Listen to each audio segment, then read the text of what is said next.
ವ್ಯಾಖ್ಯಾಮುದ್ರಾಂ ಕರಸರಸಿಜೈಃ ಪುಸ್ತಕಂ ಶಂಖಚಕ್ರೆ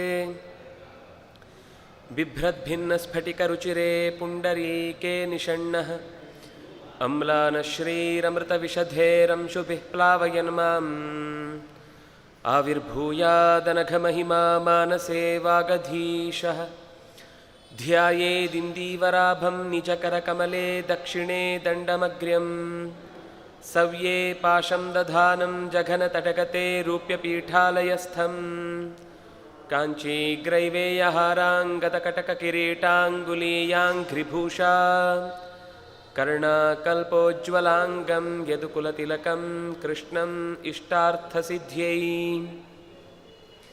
ನಮಸ್ತೆ ಪ್ರಾಣೇಶ ಪ್ರಣತವಿಭವಾ ಯಾವನಿಮಗಾಃ ನಮಃ ಸ್ವಾಮಿನ್ ರಾಮಪ್ರಿಯತಮ ಹನೂಮನ್ ಗುರುಗುಣ ನಮಸ್ತುಭ್ಯಂ ಭೀಮಪ್ರಬಲತಮ ಕೃಷ್ಣೇಷ್ಟ ಭಗವನ್ ನಮಃ ಶ್ರೀಮನ್ ಮಧ್ವಪ್ರತಿಶ ಸುದೃಶನ್ನೋ ಜಯ ಜಯ ರಮಾಪತಿಂ ಪೂರ್ಣಗುಣಂ ಮುಕುಂದಂ ವ್ಯಾಸಂಚ ವಿಜ್ಞಾನಸಹಸ್ರಭಾನುಂ ಪೂರ್ಣಪ್ರಬೋಧಂಚ ಸುತತ್ವದೀಪಂ ಕ್ರಮಾದ್ಗುರೂಂಶ್ಚ ಪ್ರಣಮಾಮಿ ಮೂರ್ಧ್ನಾ ಸರ್ವೇಂದ್ರಿಯಾಭಿಮಾನಿಸ್ಥಮುಖ್ಯಪ್ರಾಣಸ್ಥ ವಿಷ್ಣುನಾ ಪ್ರೇರಿತಶ್ರೀಶತುಷ್ಟ್ಯರ್ಥಂ ಕರಿಷ್ಯೇ ಕರ್ಮ ಚಾಖಿಲಂ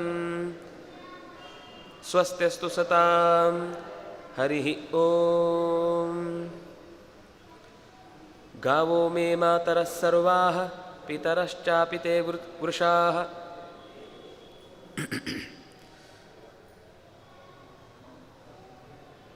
ಗೋವು ಅನ್ನುವುದಕ್ಕೆ ಬೇರೆ ಬೇರೆ ಹೆಸರುಗಳನ್ನು ಹೇಳ್ತಾ ಉಸ್ರ, ಅಗ್ನಿಯ, ಧೇನು ಈ ಎಲ್ಲ ಪದಗಳನ್ನು ಹೇಳುತ್ತಾರೆ. ಸಂಸ್ಕೃತದಲ್ಲಿ ಯಾವಾಗಲೂ ಕೂಡ ಒಂದು ಶಬ್ದವನ್ನು ಹೇಳಿದರೆ ಅದಕ್ಕೆ ಅದರದ್ದೇ ಗುಣಧರ್ಮವನ್ನು ಹೇಳುವ ಒಂದು ಸ್ವಭಾವ ಆ ಪದಕ್ಕಿರುತ್ತೆ. ಉಸ್ರ ಅಂತಂದರೆ ಉತ್ಕೃಷ್ಟವಾದದ್ದನ್ನು ಸ್ರವತಿ, ಹೆಚ್ಚಿನ ಮನುಷ್ಯನಿಗೆ ಅಗತ್ಯವಾದ, ಪ್ರಕೃತಿಗೆ ಅಗತ್ಯವಾದ, ಇಡೀ ಜೀವಜಾತಕ್ಕೆ ಬೇಕಾದ ಸಂಪತ್ತುಗಳನ್ನೇ ಅದು ಸ್ರವಿಸತ್ತೆ, ಹೆರುತ್ತೆ ಅನ್ನುವ ಕಾರಣಕ್ಕಾಗಿ ಅದಕ್ಕೆ ಉತ್ಸ್ರ, ಅದು ಉಸ್ರ ಆಯಿತು. ಉಸ್ರಿಯ ಅಂತಲೂ ಅದೇ ಅರ್ಥದಲ್ಲಿ ಕರೀತಾರೆ. ಅಗ್ನಿಯ ಅಂತ ಹೆಸರಿದೆ. ಅಗ್ನಿಯ ಅಂದರೆ ಹನನಕ್ಕೆ ಯೋಗ್ಯವಾದದ್ದಲ್ಲ, ಹೊಡಿಲೂಬಾರದು ಅಂತ. ಅದಕ್ಕೋಸ್ಕರ ಎಲ್ಲಿವರೆಗೆ ಹೇಳ್ತಾರೆ ಅಂದರೆ, ಯಜ್ಞದಲ್ಲಿ ಹಸುವನ್ನು ಮೇಯಿಸಿಕೊಂಡು ಬಂದು ಯಜ್ಞದ ಶಾಲೆಯಲ್ಲಿ ನಿಲ್ಲಿಸಿ ಅಲ್ಲಿ ಹಾಲು ಕರೆದು ಅಲ್ಲಿಯೇ ಯಜ್ಞಕ್ಕೆ ಬೇಕಾದಂತಹ ಪದಾರ್ಥವನ್ನು ಸ್ವೀಕರಿಸುವಂತಹದ್ದು ಕ್ರಮ. ಆವಾಗ ಮೇಯಿಸಿಕೊಂಡು ಬರುವಾಗ ಅದಕ್ಕೊಂದು ಓಡಿಸ್ಲಿಕ್ಕೆ ಒಂದು ಕಡ್ಡಿ ಬೇಕಲ್ವ. ಆಗ ಕಡ್ಡಿಯನ್ನು ಕೀಳುವಾಗಲೂ ಕೂಡ ಇಷೇತ್ವ ಇತಿ ಚಿನತ್ತಿ, ದೇವರೇ ಈ ಮರದ ಒಂದು ಕೊಂಬೆಯನ್ನು ನಾನು ಹಸುವನ್ನು ಕೇವಲ ಹೆದರಿಸಿ ತೋರಿಸಿ ಮುಂದೆ ಹೋಗಲಿ ಅನ್ನುವ ಕಾರಣಕ್ಕೋಸ್ಕರ ಮಾತ್ರ ಕೀಳ್ತಾ ಇದ್ದೇನೆ, ಹೊರತು ಹೊಡಿಲಿಕ್ಕಲ್ಲ ಅಂತ ಮೊದಲೊಂದು ಪ್ರಾರ್ಥನೆ ಮಾಡಿ ಕಡ್ಡಿಯನ್ನು ಕೀಳಿ ಅದರ ಹತ್ರ ತೋರಿಸಿ ಮುಂದೆ ಹೋಗು ಅಂತ ಹೇಳಬೇಕಷ್ಟೇ, ಹೊರತು ಹೊಡಿಲಿಕ್ಕೂ ಇಲ್ಲ ಅಂತ. ಅಂದರೆ ಕೆಲವು ಸಂದರ್ಭದಲ್ಲಿ ಮತ್ತೆ ಅದು ಯಜ್ಞಕ್ಕೆ ಅಲ್ಲದೆ ಇರುವ ಬೇರೆ ಸಂದರ್ಭದಲ್ಲಿ ಮೇಯಿಸುವಾಗ ಎಲ್ಲೋ ಒಂದೆರಡು ಪ್ರೀತಿಯಿಂದ ಹೊಡೆದ್ರು ಮತ್ತೆ ಅದನ್ನು ಸಮಾಧಾನದ ಪ್ರೀತಿಸೋರು ಇದ್ದೇ ಇರ್ತಾರೆ. ಹಳ್ಳಿಯಲ್ಲಿ ರೈತರು ಒಂದೆರಡು ಬಾರಿಸ್ತಾರೆ ಅಂದರೆ ಉಳುವಾಗ. ಆಮೇಲೆ ಅಷ್ಟೇ ಪ್ರೀತಿಯಿಂದ ಅದಕ್ಕೆ ಮೈಗೆ ಎಲ್ಲ ಮುಲಾಮು ಹಚ್ಚಿ ಅದನ್ನು ಪ್ರೀತಿಸಿ ಬಿಸಿ ನೀರಿನಲ್ಲಿ ಸ್ನಾನ ಮಾಡಿಸಿ ಅದು ಉಳ್ಕೊಳ್ಳುವ ಜಾಗದಲ್ಲಿ ನಾವು ನೋಡಬೇಕು ಅವರು ಎಷ್ಟು ಪ್ರೀತಿ ತೋರಿಸ್ತಾರೆ ಅಂತ. ನಾವು ಮಲ್ಕೊಳ್ಳುವಾಗ ಜಾಗದಲ್ಲಿ ಹೇಗೆ ಅತ್ಯಂತ ಶುದ್ಧತೆ ಇರಬೇಕೋ ಹಾಗೆ ಅದಕ್ಕೂ ಕೂಡ ಚೆನ್ನಾಗಿ ಪೂರ್ತಿ ಕ್ಲೀನ್ ಮಾಡಿ ಅಲ್ಲಿ ಹುಲ್ಲನ್ನು ಹಾಸಿ ಅದರಲ್ಲಿ ಅದಕ್ಕೆ ಮಲ್ಕೊಳ್ಳಿಕ್ಕೆ ವ್ಯವಸ್ಥೆ ಮಾಡ್ತಾರೆ. ಅಂದರೆ ನಾವು ಹಳ್ಳಿಯ ಜನರನ್ನು ನೋಡಿದರೆ ನಾವು ಮನೆಯಲ್ಲಿ ಒಬ್ಬ ಹೇಗೆ ಸದಸ್ಯನೋ ಹಾಗೆಯೇ ಆ ಪ್ರಾಣಿಯೂ ಅಷ್ಟೇ ಮುಖ್ಯವಾದ ಒಂದು ನಮ್ಮ ಮನೆಯ ಜವಾಬ್ದಾರಿಯನ್ನು ನಾವು ವಹಿಸಲೇಬೇಕಾದ ವ್ಯಕ್ತಿ ಅಂತ ಪ್ರೀತಿಸ್ತಾರೆ. ಅಷ್ಟು ಪ್ರೀತಿಯನ್ನು ತೋರಿಸುವುದರ ಉದ್ದೇಶ ಇದ್ದದ್ದು ಅದು ನಮಗೆ ಅಷ್ಟು ಉಪಕಾರವನ್ನು ಮಾಡುತ್ತೆ, ನಾವು ಅದರಿಂದ ಉಪಕೃತರಾಗಿದ್ದೇವೆ ಅನ್ನುವ ಕಾರಣಕ್ಕಾಗಿ. ಇಡೀ ದೇಶಕ್ಕೆ ಸಂಬಂಧಪಟ್ಟಂತೆ ಗೋವು ಅನ್ನೋದು ಬಹಳ ಪ್ರಧಾನವಾದ ಪಾತ್ರವನ್ನು ವಹಿಸುತ್ತೆ ಅನ್ನುವುದಕ್ಕೆ ಇಡೀ ಭಾರತದಲ್ಲಿ ಅಥವಾ ರಾಮಾಯಣದಲ್ಲಿ ಅಥವಾ ಭಾಗವತದಲ್ಲಿ ಪುರಾಣಗಳಲ್ಲಿ ಎಲ್ಲ ಕಡೆಯಲ್ಲೂ ಕೂಡ ಅವರು ಹಸು ಅಂತ ಶಬ್ದವನ್ನು ಬಳಸುವಾಗ ಪಶು ಅನ್ನುವ ಶಬ್ದ ಬಳಸ್ತಾರೆ. ಪಶುಧನ, ಗೋಧನ ಅನ್ನುವ ಶಬ್ದವನ್ನು ಬಳಸ್ತಾರೆ. ಧನ ಅಂದರೆ ನಿಜವಾಗಿ ದನ. ಪಶು ಅಂದರೆ ನಿಜವಾಗಿ ಹಸು. ಅದು ಹಸು ಅನ್ನುವ ಶಬ್ದದೇ, ಪಶುವಿನ ಶಬ್ದದ ತದ್ಭವವೇ ಹಸು ಅಂತ ಆಗಿರುವುದು. ಅದಕ್ಕೋಸ್ಕರ ವೇದದಲ್ಲಿ ಎಲ್ಲಿಯೇ ನೋಡಿ ಪಶೂನ್ ಪಾಹಿ ಅಂತ ಬರುತ್ತೆ. ಪಶೂನಾಂ ರೂಪವನ್ನಸ್ಯ ಮೈ ಶ್ರೀಶ್ರಯತಾಂ ಯಶಃ. ನನ್ನ ಮನೆಯಲ್ಲಿ ಹಟ್ಟಿ ತುಂಬ ಹಸುಗಳಿರಲಿ ಅಂತ. ಅದಕ್ಕೆ ಇನ್ನೊಂದು ಅಧ್ಯಾತ್ಮದ ಅರ್ಥ ಇದ್ದೇ ಇದೆ. ಯಾಕೆಂದರೆ ಲೌಕಿಕವಾದ ಫಲವನ್ನು ಹೇಳುವುದಷ್ಟೇ ವೇದದ ಉದ್ದೇಶ ಅಲ್ಲ. ಯಾವಾಗ ಈ ಲೋಕವೇ ಇಲ್ಲವೋ ಆವಾಗಲೂ ಈ ವೇದ ಹೇಳ್ತಾ ಇದೆ ಅಂತಂದರೆ ಆಗ ಈ ಹಸುಗಳಿಲ್ಲದೆ ಇನ್ನೇನೋ ಒಂದು ಅರ್ಥವನ್ನು ಹೇಳುತ್ತೆ ಅನ್ನುವುದ ಕಾರಣದಿಂದ ಪಾಂಕ್ತಿ ಸಂಶಾಧನಾಶ್ಚೇತಿ ವೇದಾಹ ಪಶವ ಈರಿತಾಹ ಅಂತ ಆಚಾರ್ಯರು ಪಶುಗಳು ಅಂದರೆ ವೇದಗಳು ಅಂತ ಅರ್ಥ ಮಾಡಿದರು. ನನ್ನ ಮನೆಯ ಓದಿಗೆ ಬೇಕಾದ ವೇದದ ಮಂತ್ರಗಳನ್ನು ಪಾಲಿಸಿ ನನಗೆ ಅದರ ಅರ್ಥವನ್ನು ಕೊಡು. ಪಶುವನ್ನು ಪಾಹಿ ಅಂದರೆ ನನ್ನ ಮನಸ್ಸಿನಲ್ಲಿರುವ ವೇದ. ಅದಕ್ಕೆ ಸರ್ವೋಪನಿಷದೋ ಗಾವಃ ದೋಗ್ಧ ಗೋಪಾಲನಂದನಃ ಪಾರ್ಥೋ ವತ್ಸಃ ಸುಧೀರ್ಭೋಕ್ತ ಗೀತಂ ದುಗ್ಧಾಮೃತಂ ಮಹತ್ ಅಂತ ಒಂದು ಉಪಮೆಯನ್ನು ಕೊಟ್ಟು ಗೀತೆಯ ಮಹತ್ವವನ್ನು ಹೇಳುವಾಗ ಎಲ್ಲ ಉಪನಿಷತ್ತುಗಳನ್ನು ಗೋವಿಗೆ ಹೋಲಿಸಿದರು. ಗೋ ಅನ್ನುವ ಶಬ್ದಕ್ಕೆ ಸುಮಾರು 21 ಅರ್ಥ ಇದೆ. ಅದರಲ್ಲಿ ಪ್ರಧಾನವಾಗಿ ಬಳಸುವಂತಹದ್ದು ವೇದದ ಮಾತುಗಳಿಗೆ ಗೋವು ಅನ್ನುವ ಶಬ್ದ ಬಳಸ್ತಾರೆ. ಅದು ಬಿಟ್ಟರೆ ಆಮೇಲೆ ಸೂರ್ಯನ ಕಿರಣ ಅಂತಿದೆ, ಬರೀ ಮಾತು ಅಂತಿದೆ. ಜೊತೆಗೆ ನಾವು ಧೇನು ಅಂತ ಹೇಳುವ ಹಸುವಿನ ಶಬ್ದಕ್ಕೂ ಕೂಡ ಗೋವು ಗೌಹು ಅನ್ನುವ ಶಬ್ದವನ್ನು ಬಳಸ್ತೇವೆ. ಅಂದರೆ ಅಷ್ಟು ಅರ್ಥದಲ್ಲಿ ಗೋವಿಗೂ ವೇದಕ್ಕೂ ಹೋಲಿಸಿ ಹೇಳುತ್ತಾರೆ. ಅಂದರೆ ವೇದ ಮಾತಾ ಗೋಮಾತಾ ಅಂತ. ಯಾಕೆ ಹಾಗೆ ಅಂದರೆ ವೇದದಲ್ಲಿರುವ ಯಾವ ಸ್ವರಗಳೂ ಕೂಡ ಅವ್ಯಯಗಳೂ ಕೂಡ ವ್ಯರ್ಥವಾದದ್ದು ಇಲ್ಲ ಅಂತ. ಆಮೇಲೆ ನಾವು ವಿದೇಶಿಯರ ಅನುವಾದಕ್ಕೆಲ್ಲ ಬಲಿಯಾದ ಮೇಲೆ ನಮಗೆ ಕೆಲವು ಶಬ್ದಗಳೆಲ್ಲ ಸುಮ್ಮನೆ ಅದು ಬಳಕೆಗೋಸ್ಕರ ಇರುವುದು ಹೊರತು ಉದ್ದೇಶಪೂರ್ವಕವಾಗಿ ಅದನ್ನು ಹೇಳಲಿಲ್ಲ ಅಂತ ನಾವು ಇಂಗ್ಲೀಷಿನ ಅನುವಾದವು ಆಮೇಲಿನ ಅನುವಾದಗಳನ್ನು ಓದಿಕೊಂಡು ನಿಜವಾದ ವೇದದ ಸತ್ವವನ್ನು ಮರೆತ್ವಿ. ಆದರೆ ಆಚಾರ್ಯರು ಹೇಳಿದರು ವೇದದಲ್ಲಿ ಬಳಸುವಂತಹ ಸ್ವರ ಪ್ರಕ್ರಿಯೆಗಳಿಗೂ ಕೂಡ ಪೂರ್ಣ ಪ್ರಮಾಣದ ಅರ್ಥ ಇದೆ ಅಂತ. ಸ್ವರಕ್ಕೆ ಅರ್ಥ ಇದೆ ಅನ್ನೋದು ಟೋನು ಅಂತ ಅನ್ನೋದು. ಸ್ವರ ಅಂದರೆ ನಾವು ಹೇಳುವಾಗ ಅದನ್ನು ಲೋಕದಲ್ಲಿ ಬಳಸ್ತೇವೆ. ನಮಗೆ ಅವನು ಹೇಳುವ ಧ್ವನಿಯಲ್ಲೇ ಕುಹಕ ಇದೆಯಾ, ಪ್ರೀತಿ ಇದೆಯಾ, ಸಂತೋಷ ಇದೆಯಾ ಅನ್ನೋದು ಗೊತ್ತಾಗತ್ತೆ. ಅವರು ಬಂದರು, ಬರಬಾರ್ದಿತ್ತು ಬಂದುಬಿಟ್ರು ಅಂತ. ಅವರು ಬಂದರು, ಬರುವುದನ್ನು ನಿರೀಕ್ಷಿಸಿದ್ದೆ ಅಥವಾ ಅವ್ರು ಬರುವುದಿಲ್ಲ ಅಂದ್ಕೊಂಡಿದ್ದೆ. ಆದರೆ ಅವ್ರು ಬರಬೇಕಿದ್ದವರು ಬಂದುಬಿಟ್ರು. ವಸ್ತುತಃ ಅವರು ಬಂದರು ಅಂತ ನೀವು ಬರೆದ್ರೆ ಎಲ್ಲದಕ್ಕೂ ಒಂದೇ ಅರ್ಥ. ನೀವು ಈ ಟೋನ್ ಬಾಯಿಯಲ್ಲಿ ಹೇಳಿದ ಮೇಲೇ ಅದರ ನಿಜವಾದ ಅರ್ಥ ಗೊತ್ತಾಗೋದು. ಹಾಗಾಗಿ ನಾಟಕಗಳಲ್ಲಿ ಕೆಲವೊಮ್ಮೆ ನಾವು ಸೋಲುದು ಯಾಕೆ ಅಂದರೆ ಅದನ್ನು ಓದಬೇಕಾದ ಪ್ರಸಂಗ ಏನು ಅಂತ ತಿಳ್ಕೊಂಡ್ರೆ ಮಾತ್ರ ಅದಕ್ಕೊಂದು ಧ್ವನಿ ಕೊಡ್ಲಿಕ್ಕೆ ಬರುತ್ತೆ. ಹಾಗೆಯೇ ಎಲ್ಲೇ ಒಂದು ಧ್ವನಿ ಅಥವಾ ಏರಿಳಿತ ಇದ್ದರೂ ಕೂಡ ಅದಕ್ಕೂ ಅರ್ಥ ಇದೆ ಅಂತ ಅನ್ನೋದನ್ನು ಹೇಳಿದವರು ಆಚಾರ್ಯರು. ಅದಕ್ಕೆ ಇದನ್ನು ಉದಾಹರಣೆಯಾಗಿ ಕೊಟ್ಟರು, ಹಸುವನ್ನು. ಸರ್ವೋಪನಿಷದೋ ಗಾವಹ ಅಂತ. ಗಾವ ನಾವು ಬಳಸುವಾಗ ಸತ್ರು ಬೆಲೆ ಬಾಳುವಂಥದ್ದು, ಬದುಕಿದ್ರೂ ಬೆಲೆ ಬಾಳುವಂಥದ್ದು ಅಂತ ಆನೆಗೆ ಹೇಳ್ತೇವೆ. ಆದರೆ ಅದಕ್ಕಿಂತ ಹೆಚ್ಚು ಅರ್ಥವತ್ತಾಗಿ ಹೊಂದುವಂತಹದ್ದು ಗೋವಿಗೆ ಅದು ಪೂರ್ಣ ಅದರ ದೇಹದ ಯಾವ ಅಂಗಗಳೂ ಕೂಡ ವ್ಯರ್ಥವಾದದ್ದಿಲ್ಲ. ಅದನ್ನೇ ಉಪಯೋಗಿಸಿಕೊಂಡು ಇವತ್ತು ದೊಡ್ಡ ಕೈಗಾರಿಕಾ ಕ್ರಾಂತಿಯೇ ಅಂದರೆ ಅದನ್ನು ಪೂರ್ತಿ ಸ್ವಾರ್ಥಕ್ಕೋಸ್ಕರ ಬಳಸುವುದನ್ನು ಮನುಷ್ಯ ಅಭ್ಯಾಸ ಮಾಡ್ಕೊಂಡು ಬಿಟ್ಟಿದ್ದಾನೆ. ಔಷಧೀಯ ಗುಣಗಳಿಗಾಗಿ ಬಳಸುವ ತನ್ನ ನಿತ್ಯೋಪಯೋಗಿಯಾದ ಬಳಕೆಗೆ ಬರುವ ವಸ್ತುಗಳನ್ನು ತಯಾರಿಸುವುದಕ್ಕಾಗಿ, ಇನ್ನೂ ಸಹಜವಾಗಿ ನಿತ್ಯದ ಆಹಾರ ಪೂರೈಕೆಗಾಗಿ ಇಂಥ ಬಳಸುವುದನ್ನು ನಾವು ನೋಡ್ತೇವೆ. ಮಹಾಭಾರತದಲ್ಲಿ ಎಲ್ಲಿ ಗೋವಿನ ಬಗ್ಗೆ ಪ್ರಸಂಗ ಬರುತ್ತೋ ಅಲ್ಲಿ ಎಲ್ಲ ಕಡೆಯಲ್ಲೂ ಅದನ್ನು ಶಬ್ದ ಪ್ರಯೋಗಿಸುವಾಗ ಗೋಧನ ಅಂತ ಹೇಳ್ತಾರೆ. ಅದರ ಬಹಳ ಮುಖ್ಯವಾದ ಒಂದು ಪ್ರಸಂಗ. ಮಹಾಭಾರತವನ್ನು ನಾವು ಓದದೇ ಇದ್ರೆ ಏನು ಕಳ್ಕೊಳ್ತೇವೆ ಅನ್ನೋದಕ್ಕೆ ವಿರಾಟ ಪರ್ವ ಒಂದು ಸಾಕ್ಷಿ. ಯಾಕೆ ಇವತ್ತು ನಮಗೆ ಅದು ಅರ್ಥ ಆಗಲ್ಲ ಅಂದರೆ, ವಿರಾಟ ಪರ್ವದ ಪ್ರಸಂಗ ನಮಗೆ ಗೊತ್ತಿದೆ. ವನವಾಸವನ್ನು ಮುಗಿಸಿ ಅಜ್ಞಾತವಾಸಕ್ಕೆ ಹೊರಟಿದ್ದಾರೆ. ಅಜ್ಞಾತವಾಸಕ್ಕೆ ಹೊರಡುವಾಗ ಒಬ್ಬೊಬ್ಬರು ಒಂದೊಂದು ಕೆಲಸವನ್ನು ನಾವು ಮಾಡ್ತೇವೆ ಅಂತ ಹೇಳ್ಕೊಳ್ತಾರೆ. ಅದರಲ್ಲಿ ಸನ್ಯಾಸ ವೇಷವನ್ನು ತೊಟ್ಟು ಕಂಕನಾಗಿ ಯುಧಿಷ್ಠಿರ ಬಂದರೆ, ಆಮೇಲೆ ಅಡಿಗೆಯವನಾಗಿ ಬರ್ತೇನೆ ಅಂತ ಭೀಮ ಶೂದ್ರನಾದ. ಆ ನಂತರ ಅರ್ಜುನ ನಾನು ನೃತ್ಯವನ್ನು ಹೇಳಿಕೊಡುವವನು ಅಂತ ಹೇಳಿ ಬೃಹನ್ನಳೆಯಾದ. ಅಂದರೆ ಹೆಣ್ಣು ಮಕ್ಕಳಿಗೆ ಪಾಠ ಮಾಡುವವನಾಗ್ತೇನೆ ಅಂತ. ಅಲ್ಲಿಂದ ಮುಂದೆ ಇಬ್ಬರು ಬಂದವರು ನಕುಲ ಮತ್ತು ಸಹದೇವ. ಅದರಲ್ಲಿ ನಕುಲ ಹೇಳ್ತಾನೆ ನಾನು ಅಶ್ವಪಾಲ, ನಾನು ಗೋಪಾಲ ಅಂತ ಸಹದೇವ ಹೇಳಿಕೊಳ್ತಾನೆ. ಆಗ ಸಹದೇವ ಹೇಳಿಕೊಳ್ಳುವ ಪ್ರಸಂಗದಲ್ಲಿ ಅವನು ತನ್ನನ್ನು ಪರಿಚಯಿಸಿಕೊಳ್ಳುವುದೇ ಅಲ್ಲಿಗೆ ಬಂದಾಗ, ಎಲ್ಲಿ ವಿರಾಟನ ಆಸ್ಥಾನಕ್ಕೆ ಬಂದಾಗ, ಪಂಚಾನಾಂ ಪಾಂಡುಪುತ್ರಾಣಾಂ ಜ್ಯೇಷ್ಠೋ ರಾಜ ಯುಧಿಷ್ಠಿರಃ ತಸ್ಯಾಷ್ಟೌ ಶತಸಾಹಸ್ರಂ ಗವಾಂ ವರ್ಗಾಹ ಶತಂ ಶತಂ. ನನಗೆ ನೀವು ಕೆಲಸ ಕೊಡ್ತೀರಿ ಅಂತ ಗೊತ್ತಾಯಿತು, ಅದಕ್ಕೆ ಬಂದಿದ್ದೇನೆ. ತನ್ನ ಪೂರ್ವದ ಪರಿಚಯವನ್ನು ಮಾಡಿಕೊಡ್ತಾನೆ. ನಾನು ಎಲ್ಲಿ ಏನು ಕೆಲಸ ಮಾಡ್ತಿದ್ದೆ ಅಂತ ಮೊದಲು ಹೇಳಿಕೊಳ್ಳುವಾಗ, ನಾನು ಹಸುಗಳನ್ನು ನೋಡಿಕೊಳ್ಳುವವ, ನನಗೆ ಹಸುಗಳ ಬಗ್ಗೆ ಗೊತ್ತಿದೆ. ಅದರಲ್ಲಿ ಎಷ್ಟು ಒಂದು ವಿಚಿತ್ರವಾದ ಮಾತು ಹೇಳ್ತಾನೆ ಅಂದರೆ, ಅವನು ಹೇಳುವ ಮಾತು, ಯೇಷಾಂ ಮೂತ್ರಂ ಉಪಾಘ್ರಾಯ ವಂದ್ಯಾ ಅಪಿ ಪ್ರಸೂಯತೆ ಋಷಭಾನ್ ಅಪಿ ಜಾನಾಮಿ ರಾಜನ್ ಪೂಜಿತ ಲಕ್ಷಣಾನ್. ಹೇ ರಾಜನ್, ಎಲೆ ರಾಜನೇ,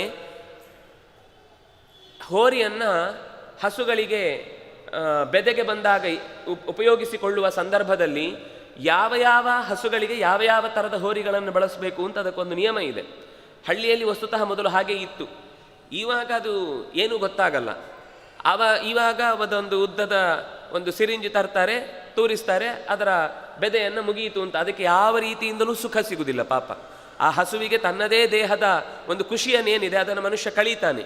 ಆದರೆ ವಸ್ತುತಃ ಅದು ಹೋರಿಯ ಜೊತೆಗೆ ತನ್ನ ಬದುಕನ್ನು ಚೆನ್ನಾಗಿ ಹಂಚಿಕೊಂಡು ಪ್ರೀತಿಸಿ ಆಮೇಲೆ ಆ ಗರ್ಭವನ್ನು ಪಡೆದಾಗ ಅದರಿಂದ ಸತ್ವಯುತವಾದ ತಳಿ ಬರಲಿಕ್ಕೆ ಸಾಧ್ಯ. ಶೀಲಗುಣ ಸಂಪನ್ನಾಹ ಅಂತ ಹೇಳ್ತಾರೆ. ಶೀಲಗುಣ ಸಂಪನ್ನ ಅಂದರೆ, ಶೀಲ ಅಂದರೆ ಈಗ ಕೆಲವೊಮ್ಮೆ ಏನಾಗುತ್ತೆ ಅಂದರೆ, ಅದರ ಮಗುವೇ ಅಂದರೆ ಅದರ ಕರುವೇ ಒಂದು ಹೋರಿ ಆದಾಗ ಮುಂದೆ ಅದನ್ನು ತಾಯಿಗೆ ಉಪಯೋಗಿಸುವಂತಹ ಕೆಟ್ಟ ಪ್ರಸಂಗವೂ ಇದೆ.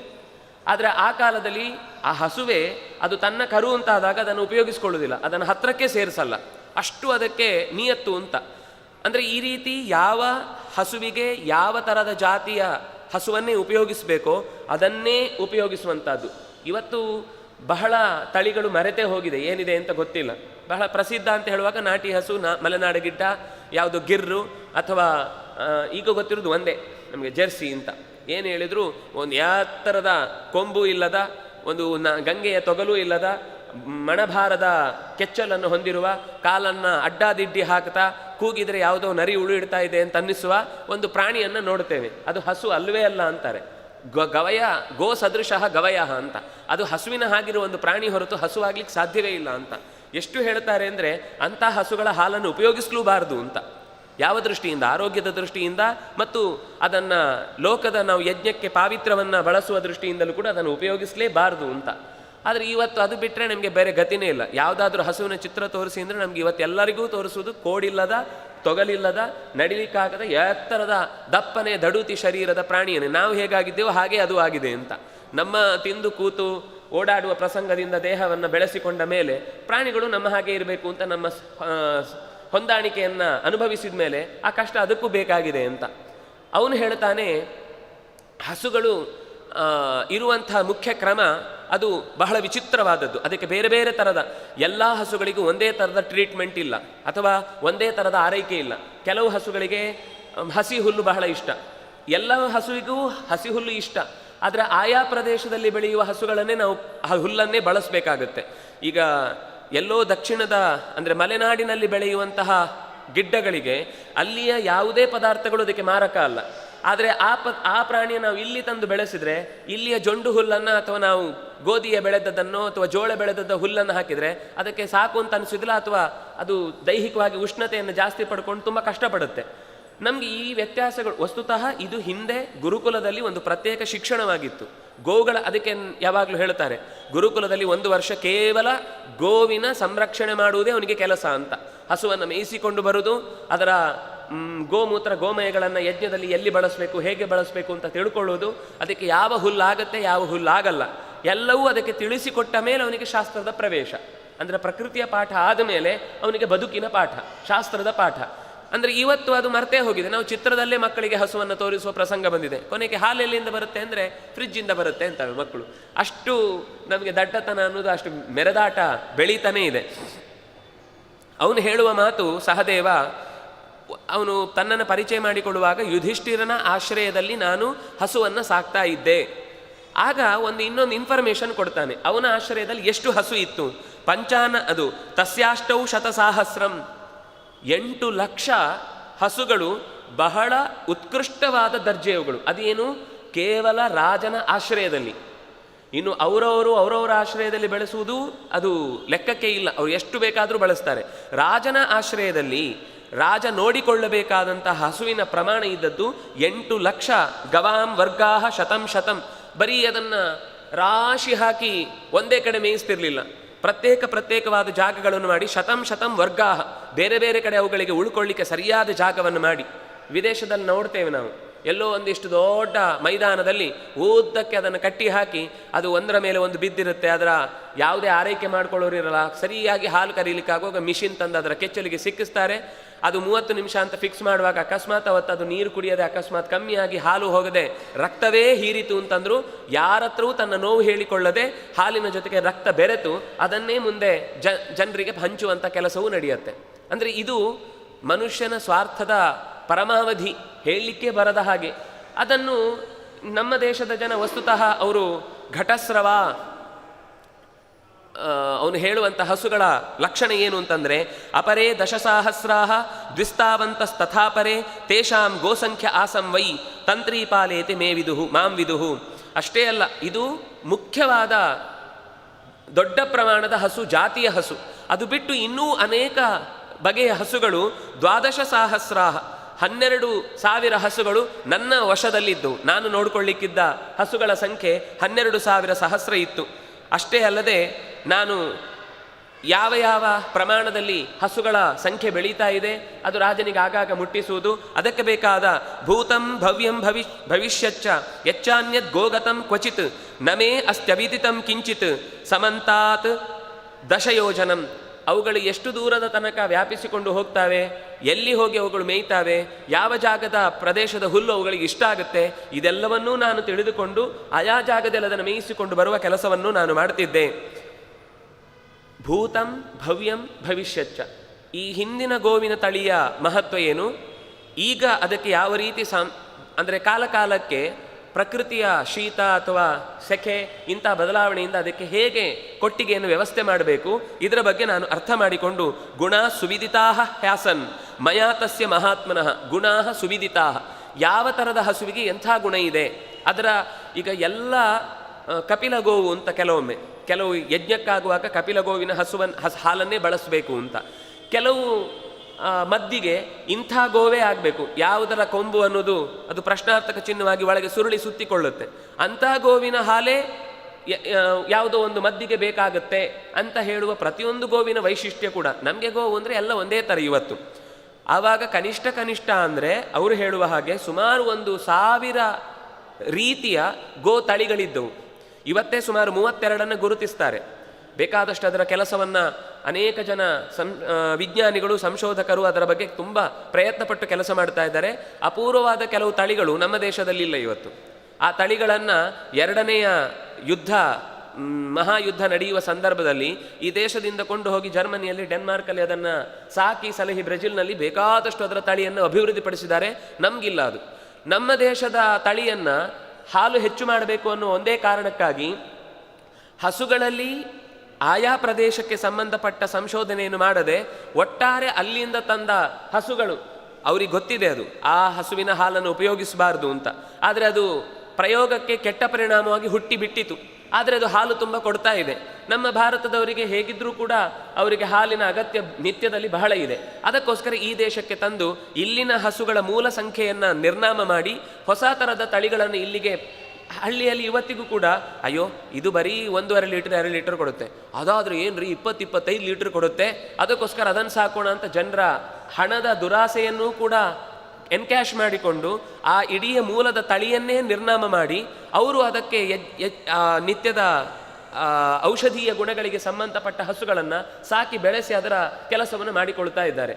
ಅದನ್ನು ಅವನು ಮತ್ತೂ ಹೇಳ್ತಾನೆ, ಆಸೀಚ್ಚ ಮಯಾ ತುಷ್ಟ ಕುರುರಾಜು ಯುಧಿಷ್ಠಿರ. ನಾನು ಮಾಡುವ ಕೆಲಸದಿಂದ ಯುಧಿಷ್ಠಿರ ನಿಜವಾಗಿ ತುಂಬ ತೃಪ್ತಿಪಟ್ಟಿದ್ದ. ನಾನು ಅನೇಕ ಬಗೆಯ ಹಸುಗಳ ಅಂದರೆ ರೂಪಗಳನ್ನು ತೋರಿಸಿ ಅವನಿಗೆ ಪರಿಚಯ ಮಾಡಿಕೊಟ್ಟು ಸಾಕ್ತಾ ಇದ್ದ ರೀತಿಗೆ ಅವನು ಖುಷಿಪಟ್ಟಿದ್ದ. ಅನೇನ ಗಣಿತಾಗಾವಹ ದುರ್ವಿಜ್ಞೇಯ ಮಹತ್ತರಾಹ. ಬೇರೆಯವರಿಗೆ ಅಷ್ಟು ಸುಲಭದಲ್ಲಿ ಹಸುಗಳು ಎಷ್ಟಿದೆ ಅಂತ ಗೊತ್ತಾಗ್ತಿರ್ಲಿಲ್ಲ. ಆದರೆ ನಾನು ಒಂದು ಗುಂಪು ನೋಡಿದ ತಕ್ಷಣ ಇದರಲ್ಲಿ ಎಷ್ಟು ಹಸು ಇದೆ ಅಂತ ಲೆಕ್ಕ ತಪ್ಪದೆ ಹೇಳುತ್ತಿದ್ದೆ. ನೀವು ಈ ಉತ್ತರದ ಕರ್ನಾಟಕದಿಂದ ಕುರಿಗಳನ್ನು ಮೇಯಿಸ್ಕೊಂಡು ಬರ್ತಾರೆ, ನೀವು ಅವ್ರ ಹತ್ರ ಕೇಳಬೇಕು ಅವ್ರು ಲೆಕ್ಕ ಹೇಗೆ ಹೇಳ್ತಾರೆ ಅಂತ. ಅವ್ರಿಗೆ ಕರೆಕ್ಟ್ ಒಂದು ಕುರಿ ಮಿಸ್ ಆಯಿತು ಅಂತಂದರು ಅವ್ರು ಕರ್ಕೊಂಡು ಬರೋದ್ರಲ್ಲಿ ತಕ್ಷಣ ಗೊತ್ತಾಗುತ್ತೆ. ಅವರು ಒಂದು ಸರ್ತಿ ಒಂದು 4 ತಿಂಗಳ ದೊಡ್ಡ ಪ್ರಯಾಣ ಬಂದು ಕೊನೆಗೆ ಮಧ್ಯದಲ್ಲಿ ಎಲ್ಲೋ ಒಂದು ಕಡೆ ಒಂದಿಷ್ಟು ಮಾರಾಟ ಮಾಡಿ ಮುಖ್ಯವಾದ ಮೂಲ ತಳಿಯನ್ನು ಹಾಗೆ ಉಳಿಸಿಕೊಂಡು ಮತ್ತೆ ವಾಪಸ್ಸು ತಮ್ಮ ಊರಿಗೆ ಹೋಗಿ ವ್ಯವಹಾರವನ್ನು ಕುದುರಿಸಿ ಜೀವನವನ್ನು ನಡೆಸ್ತಾರೆ. ಮುಂದೆ 1-2 ತಿಂಗಳು ರೆಸ್ಟ್ ತಗೊಂಡು. ಅಂದರೆ ಅವರು ಹೊರಡುವಾಗ ಎಷ್ಟು ಕುರಿ ಇದೆ, ರಾತ್ರಿ ಹಗಲು ಕಾಯ್ತಾ ಇರ್ತಾರೆ, ಅದರ ಬಗ್ಗೆ ಎಲ್ಲ ಆಗು ಹೋಗುಗಳು ಅವರಿಗೆ ಗೊತ್ತಾಗ್ತಾ ಇರುತ್ತೆ. ಹಾಗೆ ಗವಾಂ ಸಂಖ್ಯಾಂ, ಹಸುಗಳ ಸಂಖ್ಯೆ ದುರ್ವಿಜ್ಞೇಯ, ಬೇರೆಯವರಿಗೆ ತಿಳಿಯದೇ ಇದ್ದದ್ದು ಕೂಡ ನಾನು ನೋಡಿದ ತಕ್ಷಣ ತಿಳ್ಕೊಳ್ತಾ ಇದ್ದೆ. ಬಹುಕ್ಷೀರತರಾಸ್ತಾಹ, ಬಹಳ ಹಾಲನ್ನು ಕೊಡುವಂಥ ಹಸುಗಳಾಗಿದ್ದವು. ವೈ ಬಹ್ವ್ಯ ಸತ್ಯ ಸಪುತ್ರಿಕಾ, ಒಳ್ಳೆಯ ಮಕ್ಕಳನ್ನು ಹೆತ್ತು ಕೊಡ್ತಾ ಇತ್ತು. ಮತ್ತೂ ಒಂದು ರೀತಿಯ ಒಂದು ಸಮಸ್ಯೆ ಉಂಟಾಯಿತು. ಆಮೇಲೆ ಯಾವಾಗ ಇಂಜೆಕ್ಷನ್ ಅನ್ನುವ ಒಂದು ಪದ್ಧತಿ ಶುರುವಾಯಿತೋ ಆವಾಗ ಮನೆಯಲ್ಲಿ ಹೋರಿಯನ್ನು ಸಾಕುವುದಕ್ಕೆ ಅವರಿಗೆ ವ್ಯರ್ಥ ಅಂತ ಅನ್ನಿಸ್ಲಿಕ್ಕೆ ಶುರುವಾಯಿತು. 2 ಕಾರಣ. ಒಂದು, ಯಂತ್ರಗಳ ಬಳಕೆ ಶುರುವಾಯಿತು ಗದ್ದೆಯಲ್ಲಿ. 2ನೇದಾಗಿ ಈ ಇಂಜೆಕ್ಷನ್ನ ಪ್ರಭಾವದಿಂದಾಗಿ ಆ ಹೋರಿಯ ಬಳಕೆಯೇ ಕಮ್ಮಿ ಆಯಿತು, ಸುಮ್ಮನೆ ಸಾಕಬೇಕಾಯಿತು ಅಂತ ಅನ್ನೋ ಪ್ರಸಂಗ ಬಂತು. ಅದಕ್ಕೋಸ್ಕರ ಅದನ್ನು ಯಾರಾದರೂ ಊರಿನಲ್ಲಿ ಒಂದೋ ಊರಿಗೆ ಬಸವ ಬಿಡುವುದು ಅಂತ, ಊರಿಗೆ ಬಿಟ್ಟು ಬಿಡುವುದು, ಅದು ವೃಷೋತ್ಸರ್ಜನ ಅಂತಲೇ ಒಂದು ಕ್ರಮ ಇದೆ ವಸ್ತುತಃ. ಅದು ನೋಡಿ ಎಷ್ಟು ಒಳ್ಳೆಯ ಕಲ್ಪನೆ ಅಂತ. ಆ ಕಾಲದಲ್ಲಿ ತುಂಬ ಗಟ್ಟಿ ತಳಿಯುಳ್ಳ ಹೋರಿಯನ್ನು ಊರಿಗೆ ದೇವರಿಗೆ ಬಿಟ್ಟು ಬಿಡುವುದು ಅಂತ. ಆ ಹೋರಿ ಆ ಊರಿನಲ್ಲಿರುವ ಎಲ್ಲ ಹಸುಗಳ ಜೊತೆಗೆ ತನ್ನ ಸಂಘವನ್ನು ಬೆಳೆಸಿ ಮುಂದಿನ ಸಂತತಿಗೆ ಬೇಕಾದಂಥ ಗಟ್ಟಿಮುಟ್ಟಾದ ತಳಿಯನ್ನು ಕೊಡ್ತಾ ಇತ್ತು. ಇವತ್ತು ಅದು ನಿಧಾನಕ್ಕೆ ಬಿಟ್ಟು ಹೋಗಿ ಹೋಗಿ ಹೋಗಿ ಅಂಥ ತಳಿಯೇ ಇಲ್ಲಾಯಿತು. ಅದೇ ಕಾರಣದಿಂದ ಜಲ್ಲಿಕಟ್ಟು, ಕಂಬಳ ಇತ್ಯಾದಿಗಳನ್ನು ನಿಷೇಧ ಮಾಡುವ ಹಿಂದಿನ ತಂತ್ರವು ಇರುವುದು ಇದೇ ವಿಷಯಕ್ಕೆ. ಯಾಕೆಂದರೆ ಅವರು ಒಳ್ಳೆ ತಳಿ ಇದ್ದರೆ ಮಾತ್ರ ಅವ್ರು ಗೆಲ್ಲಿಕ್ಕೆ ಸಾಧ್ಯ. ಅದರ ಬೀಜ ಬಹಳ ಗಟ್ಟಿ ಇರಬೇಕು. ಅದನ್ನು 2 ಕ್ರಮದಲ್ಲಿ ಬಳಸ್ತಾರೆ. ಒಂದು, ಗದ್ದೆಯಲ್ಲಿ ಕೆಲಸ ಮಾಡಲಿಕ್ಕಾಗುವಾಗ ಅದರ ಬೀಜ ಒಡೆಯುವುದು ಅಂತಿದೆ. ಅದು ತುಂಬ ಹಠಮಾರಿಯಾಗಿ ಕೈಗೆ ಹತೋಟಿಗೆ ಸಿಗದೇ ಇದ್ದಾಗ ಕೆಲಸ ಮಾಡಲಿಕ್ಕೆ ಬಿಡಲ್ಲ, ಅವರನ್ನೇ ಎಳ್ಕೊಂಡು ಹೋಗಿಬಿಡುತ್ತೆ. ಅಂಥ ಪ್ರಸಂಗದಲ್ಲಿ ಅದಕ್ಕೇನು ಅಪಾಯ ಆಗುವುದಿಲ್ಲ. ಅದು ಉದ್ದೇಶಪೂರ್ವಕವಾಗಿ ಹಾಗೆ ಮಾಡ್ತಿದ್ರು. ಅದು ಬಿಟ್ಟು ಇನ್ನೊಂದು, ಹಾಗೆ ಅದರ ಸತ್ವವನ್ನು ಉಳಿಸಿಕೊಳ್ಳುವ ವೃಷವನ್ನು ಊರಿನಲ್ಲಿ ಸಾಕಿ ಅದನ್ನು ದೇವರಿಗೆ ಬಿಟ್ಟು ಬಿಟ್ಟರೆ ಆ ಇಡೀ ಊರಿನಲ್ಲಿ ಎಲ್ಲ ಹಸುಗಳಿಗೂ ಕೂಡ ಅದರಿಂದಲೇ ಮುಂದಿನ ಸಂತಾನ ವೃದ್ಧಿಗೆ ಕಾರಣವಾಗುವಂಥ ಕೆಲಸ ನಡೀತಾ ಇತ್ತು. ಗೋವಿನ ಸಂಪತ್ತು ನಾಶ ಆಗ್ತಿರಲಿಲ್ಲ. ಯಾವಾಗ ಈ ಜಲ್ಲಿಕಟ್ಟು ಅಥವಾ ಕಂಬಳದ ಥರದ ಕೆಲಸಗಳು ನಿಲ್ಲಿಕ್ಕೆ ಶುರುವಾಯಿತು, ಅದು ಪ್ರಾಣಿದಯಾ ಸಂಘದವರು. ಪ್ರಾಣಿದಯಾ ಸಂಘದಲ್ಲಿ ಗಲಾಟೆ ಮಾಡಿ ಬಂದು ತಿನ್ನುವುದು ಮತ್ತು ಅದೇ ಮಾಂಸವನ್ನೇ, ಯಾವುದೋ ಚಿಕನ್ ಅಂಗಡಿಯಲ್ಲಿ ಸಿಗ್ತಾರವರು, ಅದನ್ನೇ ಮಾತಾಡಿಕೊಂಡು ಅದನ್ನೇ ತಿನ್ಕೊಂಡು ಹೇಳಲಿಕ್ಕೆ ಮಾತ್ರ ಇಲ್ಲೊಂದು ವಿರೋಧ ವ್ಯಕ್ತಪಡಿಸುವುದು, ಇನ್ನೊಂದು ಕಡೆಯಿಂದ ಅದಕ್ಕೆ ವಿರುದ್ಧವಾದ ಜೀವನವನ್ನು ನಡೆಸ್ತಾ ಇರ್ತಾರೆ. ದಾರಿಯಲ್ಲಿ ನೀವು ಉದ್ದಕ್ಕೂ ನೋಡುವಾಗ ಎಷ್ಟು ಪ್ರಾಣಿಯನ್ನು ಕೊಲ್ಲುವ ಥರದ ಅಂಗಡಿಗಳು ಕಾಣಿಸ್ತವೆ, ಅದು ಯಾವುದು ಕಾಣಲ್ಲ. ಆದರೆ ಇಂಥ ಕೆಲಸಗಳಿಗೆ ಮಾತ್ರ ವಿರೋಧ ವ್ಯಕ್ತಪಡಿಸುವಂಥ ಅವರ ಧೂರ್ತತನ ಅಥವಾ ಬರೀ ಅದರ ಎಜೆಂಡಾ ಇರುವುದು ಹೀಗೆ. ನಮ್ಮ ದೇಶದ ಮೂಲ ತಳಿಗಳನ್ನು ನಾಶ ಮಾಡಿದರೆ ಮಾತ್ರ ಈ ದೇಶ ನಮ್ಮ ಕಂಟ್ರೋಲಿಗೆ ಬರುತ್ತೆ ಅಂತ 2-3 ಕಾರಣ. ಒಂದು, ಶಿಕ್ಷಣವನ್ನು ಮೂಲ ಪ್ರಮಾಣದಲ್ಲಿ ನಾಶ ಮಾಡಿದರು. 2ನೇದು, ಈ ಹಸುಗಳ ಮೂಲ ತಳಿಗಳನ್ನೇ ನಾಶ ಮಾಡುವ ಮೂಲಕ ನಮ್ಮ ತಳಿಗಳಿಗೆ ಆಶ್ರಯದಾತರಾಗಿ ನಮ್ಮಿಂದಲೇ ಎಲ್ಲವನ್ನು ಪಡೀಬೇಕು ಅಂತಾಯಿತು. ಅದರ ಮುಂದಿನ ಭಾಗ ಏನು ಅಂತಂದರೆ, ಇಲ್ಲಿ ಏನು ಬೇಕಿದ್ರೂ ಕೂಡ ಯಾಂತ್ರಿಕವಾಗಿ ನಮ್ಮನ್ನೇ ಅವಲಂಬಿಸಲೇಬೇಕಾದ ಅನಿವಾರ್ಯತೆ ಇದೆ. ಅದರಿಂದಾಗಿ ಈ ದೇಶದ ಮೇಲೆ ಆರ್ಥಿಕವಾದ ಪ್ರಾಬಲ್ಯವನ್ನು ಕೂಡ ಸಾಧಿಸಲಿಕ್ಕೆ ಸಾಧ್ಯ ಆಯಿತು. ಅಂದರೆ ಒಂದು ಕಾಲದಲ್ಲಿ ಆಡಳಿತಕ್ಕೆ ಬನ್ನಿ ಅಂತ ಕರೆದು ನಾವು ನಮ್ಮ ದೇಶವನ್ನು 360 ವರ್ಷ ಕೊಟ್ವಿ. ಈಗ ಇನ್ವೆಸ್ಟ್ ಮಾಡ್ಲಿಕ್ಕೆ ಬನ್ನಿ ಅಂತ ಕರೆದು ಆ ದೇಶದ ಕಂಪನಿಗಳು ಇಲ್ಲಿ ಚೆನ್ನಾಗಿ ತಮ್ಮ ಪ್ರಾಡಕ್ಟ್ಗಳನ್ನು ಉತ್ಪಾದನೆ ಮಾಡಿ ಈ ದೇಶದ ಅಗತ್ಯವನ್ನು ಪೂರೈಸ್ತೇವೆ ಅಂತ ಒಂದು ದೊಡ್ಡ ಹಣೆಪಟ್ಟಿಯನ್ನು ಹಾಕ್ಕೊಂಡು ಬಂದು ಷರತ್ತುಗಳನ್ವಯ ಅಂತ ಕೆಳಗಿನಿಂದ ಚಿಕ್ಕದಾಗಿ ಗೊತ್ತಾಗದಾಗೆ ಬರೆದು ಆಮೇಲೆ ಇದು ನ್ಯಾಷನಲ್ ಕ್ಯಾಲಾಮಿಟೀಸಿಗೆಲ್ಲ ಅಪ್ಲೈ ಆಗುವಂಥ ಪಾಲಿಸಿಗಳಲ್ಲ, ಬಾಂಡ್ಗಳಲ್ಲ ಅಂತ ಹೇಳಿ ನಿರಾಕರಣೆ ಮಾಡಿ ಇಲ್ಲಿಯ ಸಂಪತ್ತನ್ನೆಲ್ಲ ಲಾಭದಾಯಕವಾಗಿ ದೋಚಿ ನಮ್ಮ ದೇಶವನ್ನು ಇನ್ನಷ್ಟು ಕುಗ್ಗಿಸುವ ಪ್ರಯತ್ನದಲ್ಲಿ 100 ಪ್ರಯತ್ನಗಳಲ್ಲಿ ಇದು ಒಂದೇ ಒಂದು ಮಾತು ಹೇಳಲೇಬೇಕಾದ್ದೇನು ಅಂದರೆ, ಗೋಧನ ಅನ್ನುವ ಶಬ್ದ ಉಪಯೋಗಿಸಿದ್ದೇ ರಾಷ್ಟ್ರದ ಸಂಪತ್ತು ಅಂತ. ಇದೇ ಪ್ರಸಂಗದಲ್ಲಿ ಮುಂದೆ ನಮಗೆ ಗೊತ್ತಿದೆ, ವಿರಾಟ ಪರ್ವದಲ್ಲಿ ಏನಾಯಿತು ಅಂದರೆ, 8 ತಿಂಗಳು ಕಳೆಯಿತು, ಕೀಚಕ ಬಂದ ಮೇಲೆ ಸುದೇಶ್ನಿಯ ಬಳಿ ಆಶ್ರಯ ಪಡೆದಿದ್ದಂತಹ ಸೈರಂಧ್ರಿಯನ್ನು ನೋಡಿ ಆಕೆಯನ್ನು ಬಯಸಿದ. ಹೇಗೋ ಸ್ವಲ್ಪ ದಿವಸ ತಳ್ಳಿಯೂ ಕೊನೆಗೆ ಅವನು ಒತ್ತಾಯಪೂರ್ವಕವಾಗಿ ಆಕೆಯ ಮೇಲೆ ದಾಳಿ ಮಾಡಿದಾಗ ರಾತ್ರಿ ಭೀಮನ ಹತ್ರ ಅತ್ತ ಸಂದರ್ಭದಲ್ಲಿ ಭೀಮಸೇನ ನೃತ್ಯ ಶಾಲೆಗೆ ಕರೆಸಿ ತಾನೇ ಆತನನ್ನು ಗುರುತೇ ಸಿಗದಂತೆ ತಲೆ, ಕೈ, ಕಾಲು ಎಲ್ಲವನ್ನೂ ಹೊಟ್ಟೆಯೊಳಗೆ ತೂರಿಸಿ ಒಂದು ಮಾಂಸದ ಪಿಂಡವನ್ನಾಗಿ ಮಾಡಿ ಊರಿನ ಜನಕ್ಕೆ ಅವಳು ಹೇಳಿದ್ಲು, ನನ್ನ ಗಂಧರ್ವ ಪತಿಯರು 5 ಜನ ಈ ಕೀಚಕನನ್ನು ನನ್ನ ಮೇಲೆ ದಾಳಿ ಮಾಡಿದ ಸಂದರ್ಭದಲ್ಲಿ ಕೊಂದಿದ್ದಾರೆ ಅಂತ ಸುದ್ದಿ ಹೋಯಿತು. ಇಷ್ಟು ದಿವಸದಲ್ಲೂ ಕೂಡ ಹುಡುಕ್ತಾನೇ ಇದ್ದಾರೆ ಕೌರವರು. ಅವ್ರ ಹತ್ರ ಇಡೀ ದೇಶದ ಇಂಟರ್ಪೋಲ್ ಕೈಯಲ್ಲಿದೆ. ಎಲ್ಲ ರೀತಿಯಿಂದಲೂ ಕೂಡ ಬೇಹುಗಾರರನ್ನು ಎಲ್ಲ ರಾಜ್ಯದ ಮೂಲೆಗೂ ಕಳಿಸಿದ್ದಾರೆ. ಅವರು ಹೇಳಿದ್ದು ಹಾಗೆ ಪ್ರಸಿದ್ಧವಾದ ರಾಜ್ಯದಲ್ಲಿ ನೀವು ವಾಸ ಮಾಡಬೇಕು ಅಂತ. ಪ್ರಸಿದ್ಧವಾದ ರಾಜ್ಯದಲ್ಲಿ ಎಲ್ಲ ಕಡೆ ಹುಡುಕಿದ್ರು ಸಿಗ್ತಾ ಇಲ್ಲ. ಕೊನೆಗೆ ಈ ಬೇಹುಗಾರರು ಬಂದವರು ಒಂದು ಸುದ್ದಿ ತಿಳಿಸಿದ್ರು. ಪಾಂಡವರು ಅಂದರೆ ಪಾಂಡವರ ಸುದ್ದಿ ಗೊತ್ತಾಗಲಿಲ್ಲ. ಪಾಂಡವರು ಎಲ್ಲಿದ್ದಾರೆ ಗೊತ್ತಿಲ್ಲ.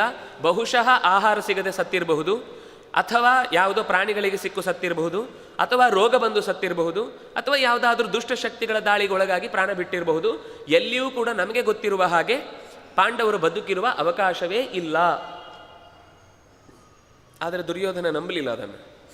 ಆದರೆ ಅದರ ಜೊತೆಗೆ ಒಂದು ಸುದ್ದಿಯೂ ಬಂತು. ಏನು ಬಂತು ಅಂದರೆ ಕೀಚಕ ಸತ್ತಿದ್ದಾನೆ ಅಂತ. ಅವನ ಎಷ್ಟು ರಾಜಕೀಯ ಮುತ್ಸದ್ದಿತನ ಅಂದರೆ ಅವನು ಆಗ ಒಂದು ಮಾತು ಹೇಳ್ತಾನೆ. ಇದು ಭೀಮಸೇನನ ಬಗ್ಗೆ ಅವನು ಹೇಳುವ ಮಾತು.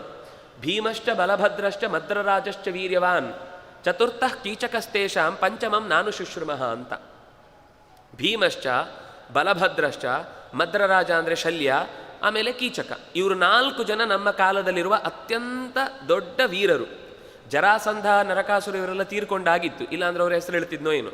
ಆದರೆ ಅತ್ಯಂತ ಶಕ್ತಿಶಾಲಿಗಳಾದ ಬಲಶಾಲಿಗಳಾದ 4 ಜನರಲ್ಲಿ ನಾನು ಮೊದಲು ಹೇಳುವುದವನು ಭೀಮನನ್ನು, ಎರಡನೇ ಹೇಳುವುದು ಬಲಭದ್ರನನ್ನು, ತನ್ನ ಗುರುಗಳು ದುರ್ಯೋಧನನಿಗೆ ಪಾಠ ಮಾಡಿದರು ಗದಾಯುದ್ಧವನ್ನು. ಮೂರನೇದು ಮದ್ರರಾಜ ಅಂದರೆ ಶಲ್ಯ, 4ನೇವನು ಕೀಚಕ.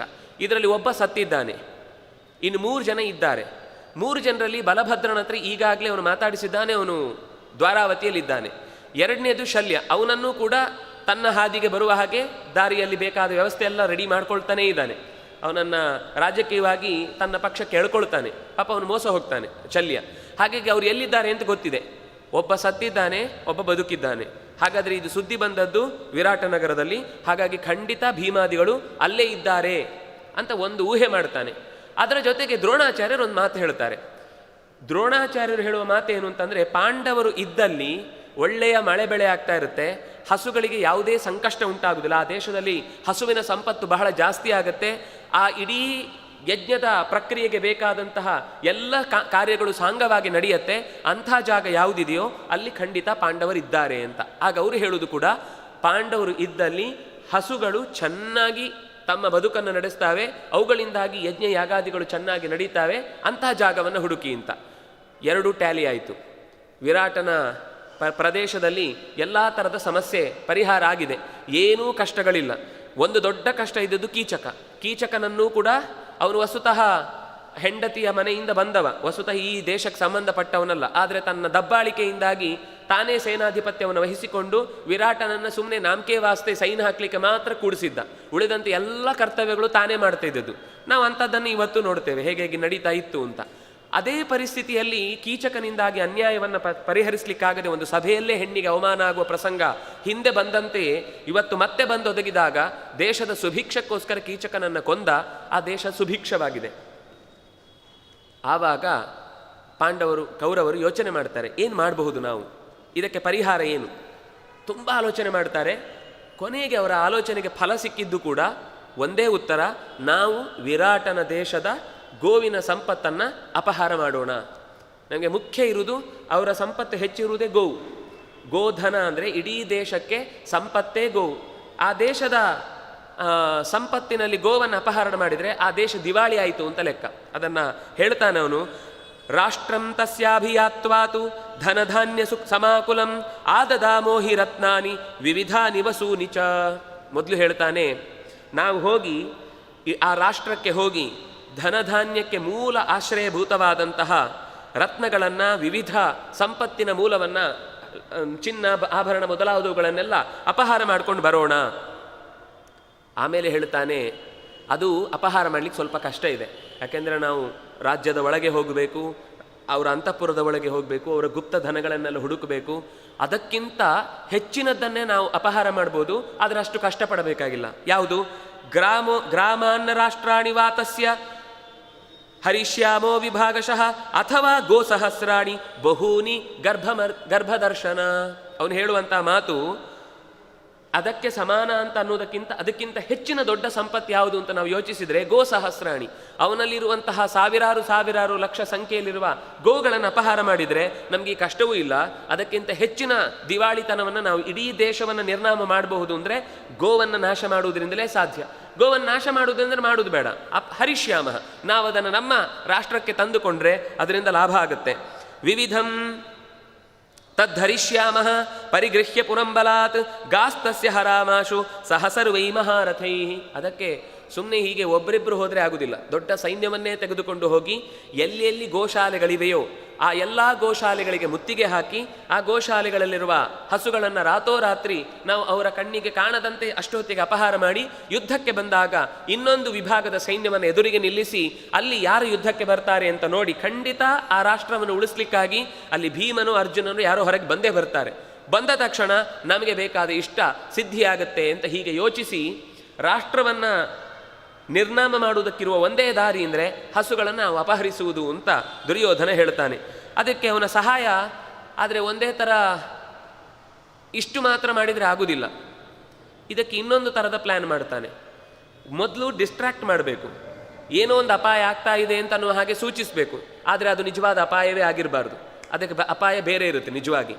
ಇದು ಇವತ್ತು ಕೂಡ ಒಂದು ದೊಡ್ಡ ಸ್ಕ್ಯಾಮ್ ಆಗಿದೆ ಅಂದ ತಕ್ಷಣ ಅದು ಎಲ್ಲರ ಬಾಯಲ್ಲಿ ಓಡಾಡ್ತಾ ಇದೆ ಅಂದ ತಕ್ಷಣ ಇನ್ನೊಂದು ಯಾವುದೋ ಒಂದು ಕೆಲಸಕ್ಕೆ ಬಾರದ ಒಂದು ಘಟನೆ ಜೋರಾಗಿ ಜನರ ನಡುವೆ ಯಾರನ್ನೊಬ್ಬರ ಪ್ರಾಣ ಹೋಗೋದು ಅಥವಾ ಯಾವುದೋ ಒಬ್ಬ ಸಿನಿಮಾ ನಟ ತನ್ನ ಕೆಲಸದಲ್ಲಿ ತೊಂದರೆ ಆಯಿತು ಅಂತ ಯಾರ ಮೇಲೋ ಆಪಾದನೆ ಮಾಡೋದು, ಅದನ್ನೇ ದೊಡ್ಡ ಇಶ್ಯೂ ಮಾಡ್ತಾರೆ. ಈ ವಿಷಯ ಅಡಿಗೆ ಹೋಗಿಬೀಳುತ್ತೆ. ರಾಜಕೀಯದಲ್ಲಿ ಇದು ಹೊಸದಲ್ಲ, ದುರ್ಯೋಧನ ಅವತ್ತೇ ಮಾಡಿದ್ದ. ಅವರಿಗೆ ಏನೋ ಒಂದು ಅಪಾಯ ಇದೆ ಅಂತ ಗೊತ್ತಾಗಬೇಕು, ಆದರೆ ಅದು ನಿಜವಾದ ಅಪಾಯ ಆಗಿರಬಾರ್ದು, ಅಪಾಯ ಇನ್ನೊಂದು ಕಡೆ ಬರಬೇಕು ಅಂತ ತ್ರಿಗರ್ತ ದೇಶದ ಸುಶರ್ಮ ಅನ್ನುವಂತಹ ರಾಜನನ್ನು ಹೋಗಿ ನೀನು ದಕ್ಷಿಣದಿಂದ ಮೊದಲು ಅಟ್ಯಾಕ್ ಮಾಡು, ನಿನ್ನ ಇಡೀ ಸೈನ್ಯವನ್ನು ತೆಗೆದುಕೊಂಡು ಹೋಗು. ಸೈನ್ಯವನ್ನು ತೆಗೆದುಕೊಂಡು ಹೋಗಿ ಅವರ ವಿರಾಟ ಸೈನ್ಯಮಾದಾಯ ತ್ರಿಗರ್ತೈ ಸಹ ಯೋತ್ಸ್ಯತೆ ಅಪರಂ ದಿವಸಂ ಗಾಸ್ತು ತತ್ರ ಗೃಹ್ಣಂತು ಕೌರವಾಹ ಗವಾಂ ಶತಸಹಸ್ರಾಣಿ ಶ್ರೀಮಂತಿ ಗುಣವಂತಿ ಚ. ಯಾವುದ್ಯಾವುದು ಹಸು ತರಬೇಡಿ, ಸಣ್ಣ ಪುಟ್ಟ ಎಲ್ಲೋ ಬೀದಿಯಲ್ಲಿ ಓಡಾಡುವ ಹಸುಗಳಲ್ಲ, ತುಂಬ ಉಪಯುಕ್ತವಾದ ದೇಶದ ಸಂಪತ್ತು ಅಂತ ಯಾವುದನ್ನು ಅವರು ಬೆಲೆ ಕೊಟ್ಟು ಒಂದು ಕಡೆ ಅದನ್ನು ಜಾಗ್ರತೆಯಿಂದ ಕಾಪಾಡ್ತಾರೋ ಅಂಥ ಹಸುಗಳನ್ನೇ ತರಬೇಕು. ಸುಮ್ಮನೆ ದಾರಿಯಲ್ಲಿ ಬೀದಿ ಬಿಟ್ಟಂತಹ ಹಸುಗಳೆಲ್ಲ ಅದು ಔಪಾಡಿಗೆ ಜನರ ಹಸು, ಅದು ಜನರ ಹತ್ರ ಇರುತ್ತೆ ಹೋಗುತ್ತೆ, ಅದನ್ನು ಏನು ಮಾಡಲಿಕ್ಕಾಗಲ್ಲ. ನಮಗೆ ಬೇಕಾದ್ದು ರಾಜನ ಸಂಪತ್ತನ್ನು ಅಪಹಾರ ಮಾಡಬೇಕು ಅಂದರೆ ಗುಣವಂತಿ ಶ್ರೀಮಂತಿ ವಯಮಸ್ಯ ನಿಗೃಣ್ಣೀಮಃ ದ್ವಿಧಾ ಕೃತ್ವಾ ವರೂಥಿನೀ ಸೈನ್ಯವನ್ನು ಎರಡಾಗಿಸಿ ಒಂದು ಕಡೆಯಿಂದ ದಕ್ಷಿಣದ ಕಡೆಯಲ್ಲಿ ಹಸುಗಳನ್ನು ಅಪಹಾರ ಮಾಡೋಣ. ಅವರ ಇಡೀ ಸೈನ್ಯ ರಾತ್ರಿ ಹಗಲು ಎಲ್ಲ ಸಿದ್ಧತೆ ಮಾಡಿಕೊಂಡು ಇಡೀ ದೇಶದ ಸೈನ್ಯ ಎಲ್ಲಿ ದಕ್ಷಿಣದ ಕಡೆಗೆ ಹೋಗುತ್ತೋ ಆವಾಗ ನಾವು ಉತ್ತರದ ಕಡೆಯಿಂದ ಮತ್ತೊಂದು ದೊಡ್ಡ ಸೈನ್ಯವನ್ನು ಉಪಯೋಗಿಸಿಕೊಂಡು ಅವರ ಗೋವನ್ನು ಅಪಹಾರ ಮಾಡಿ ಆಮೇಲೆ ರಾಜ್ಯದೊಳಗೆ ದಾಳಿ ಇಡೋಣ. ಆಗ ಇನ್ನಷ್ಟು ನಮಗೆ ಸ್ಪಷ್ಟವಾಗಿ ಪಾಂಡವರ ಇರುವಿಕೆ ಗೊತ್ತಾಗುತ್ತೆ ಅಂತ. ಹೀಗೆ ಎಷ್ಟು ದೂರಾಲೋಚನೆಯಿಂದ ಒಂದು ದೇಶದ ಹೆಸರು ಅಂತ ಹೇಳುವಾಗ ಗೋಧನೆ ಹೃತೆ ಎಲ್ಲವೂ ಹೃತಂ ಅಂತ, ಹಸುವನ್ನುವ ಸಂಪತ್ತನ್ನು ಅಪಹರಣ ಮಾಡಿದರೆ ದೇಶದಲ್ಲಿ ಎಲ್ಲವನ್ನೂ ಅಪಹರಿಸಿದ ಹಾಗೆ ಅನ್ನುವ ಮತ್ತೆ ಮತ್ತೆ ತುಂಬ ಮಾತುಗಳು ಬರ್ತವೆ. ಸುಶರ್ಮಣ ಗೃಹೀತಂತು ಗೋಧನಂ ತಸ್ಯ ತರಸಾಬಹು. ತರಸ ಬಹಳ ಶೀಘ್ರವಾಗಿ ರಾತೋರಾತ್ರಿ ಯಾರಿಗೂ ಗೊತ್ತಾಗದಂತೆ ಗೋಪಾಲಕರ ಮೇಲೆ ದಾಳಿ ಮಾಡಿ ಏವಂ ಅಭಿನಿರ್ಯಾಯ ಮಾತ್ಸ್ಯರಾಜಸ್ಯ ಗೋಧನೆ ತ್ರಿಗರ್ತೈ ಗೃಹ್ಯಮಾಣೇತು ಗೋಪಾಲ ಪ್ರತ್ಯಷೇಧಯನ್. ಗೋಪಾಲರು ತುಂಬ ಹೋರಾಡಿದರು ಪಾಪ. ಅವರ ಕೈಯಲ್ಲಿ ಆಗುವ ತನಕ ತಾವು ಸೋತು ಹೋಗಿ ಕೈಯಲ್ಲಿ ಇನ್ನೇನು ಸಾಧ್ಯ ಇಲ್ಲ ಅನ್ನುವ ತನಕ ಆ ಸೈನ್ಯದ ಜೊತೆಗೆ ಹೋರಾಡಿದರು. ಅವರಿಗೆ ಎಷ್ಟು ಪ್ರಾಣ ನೋಡಿ, ಅವ್ರು ಓಡೋಗ್ಬೋದಿತ್ತು.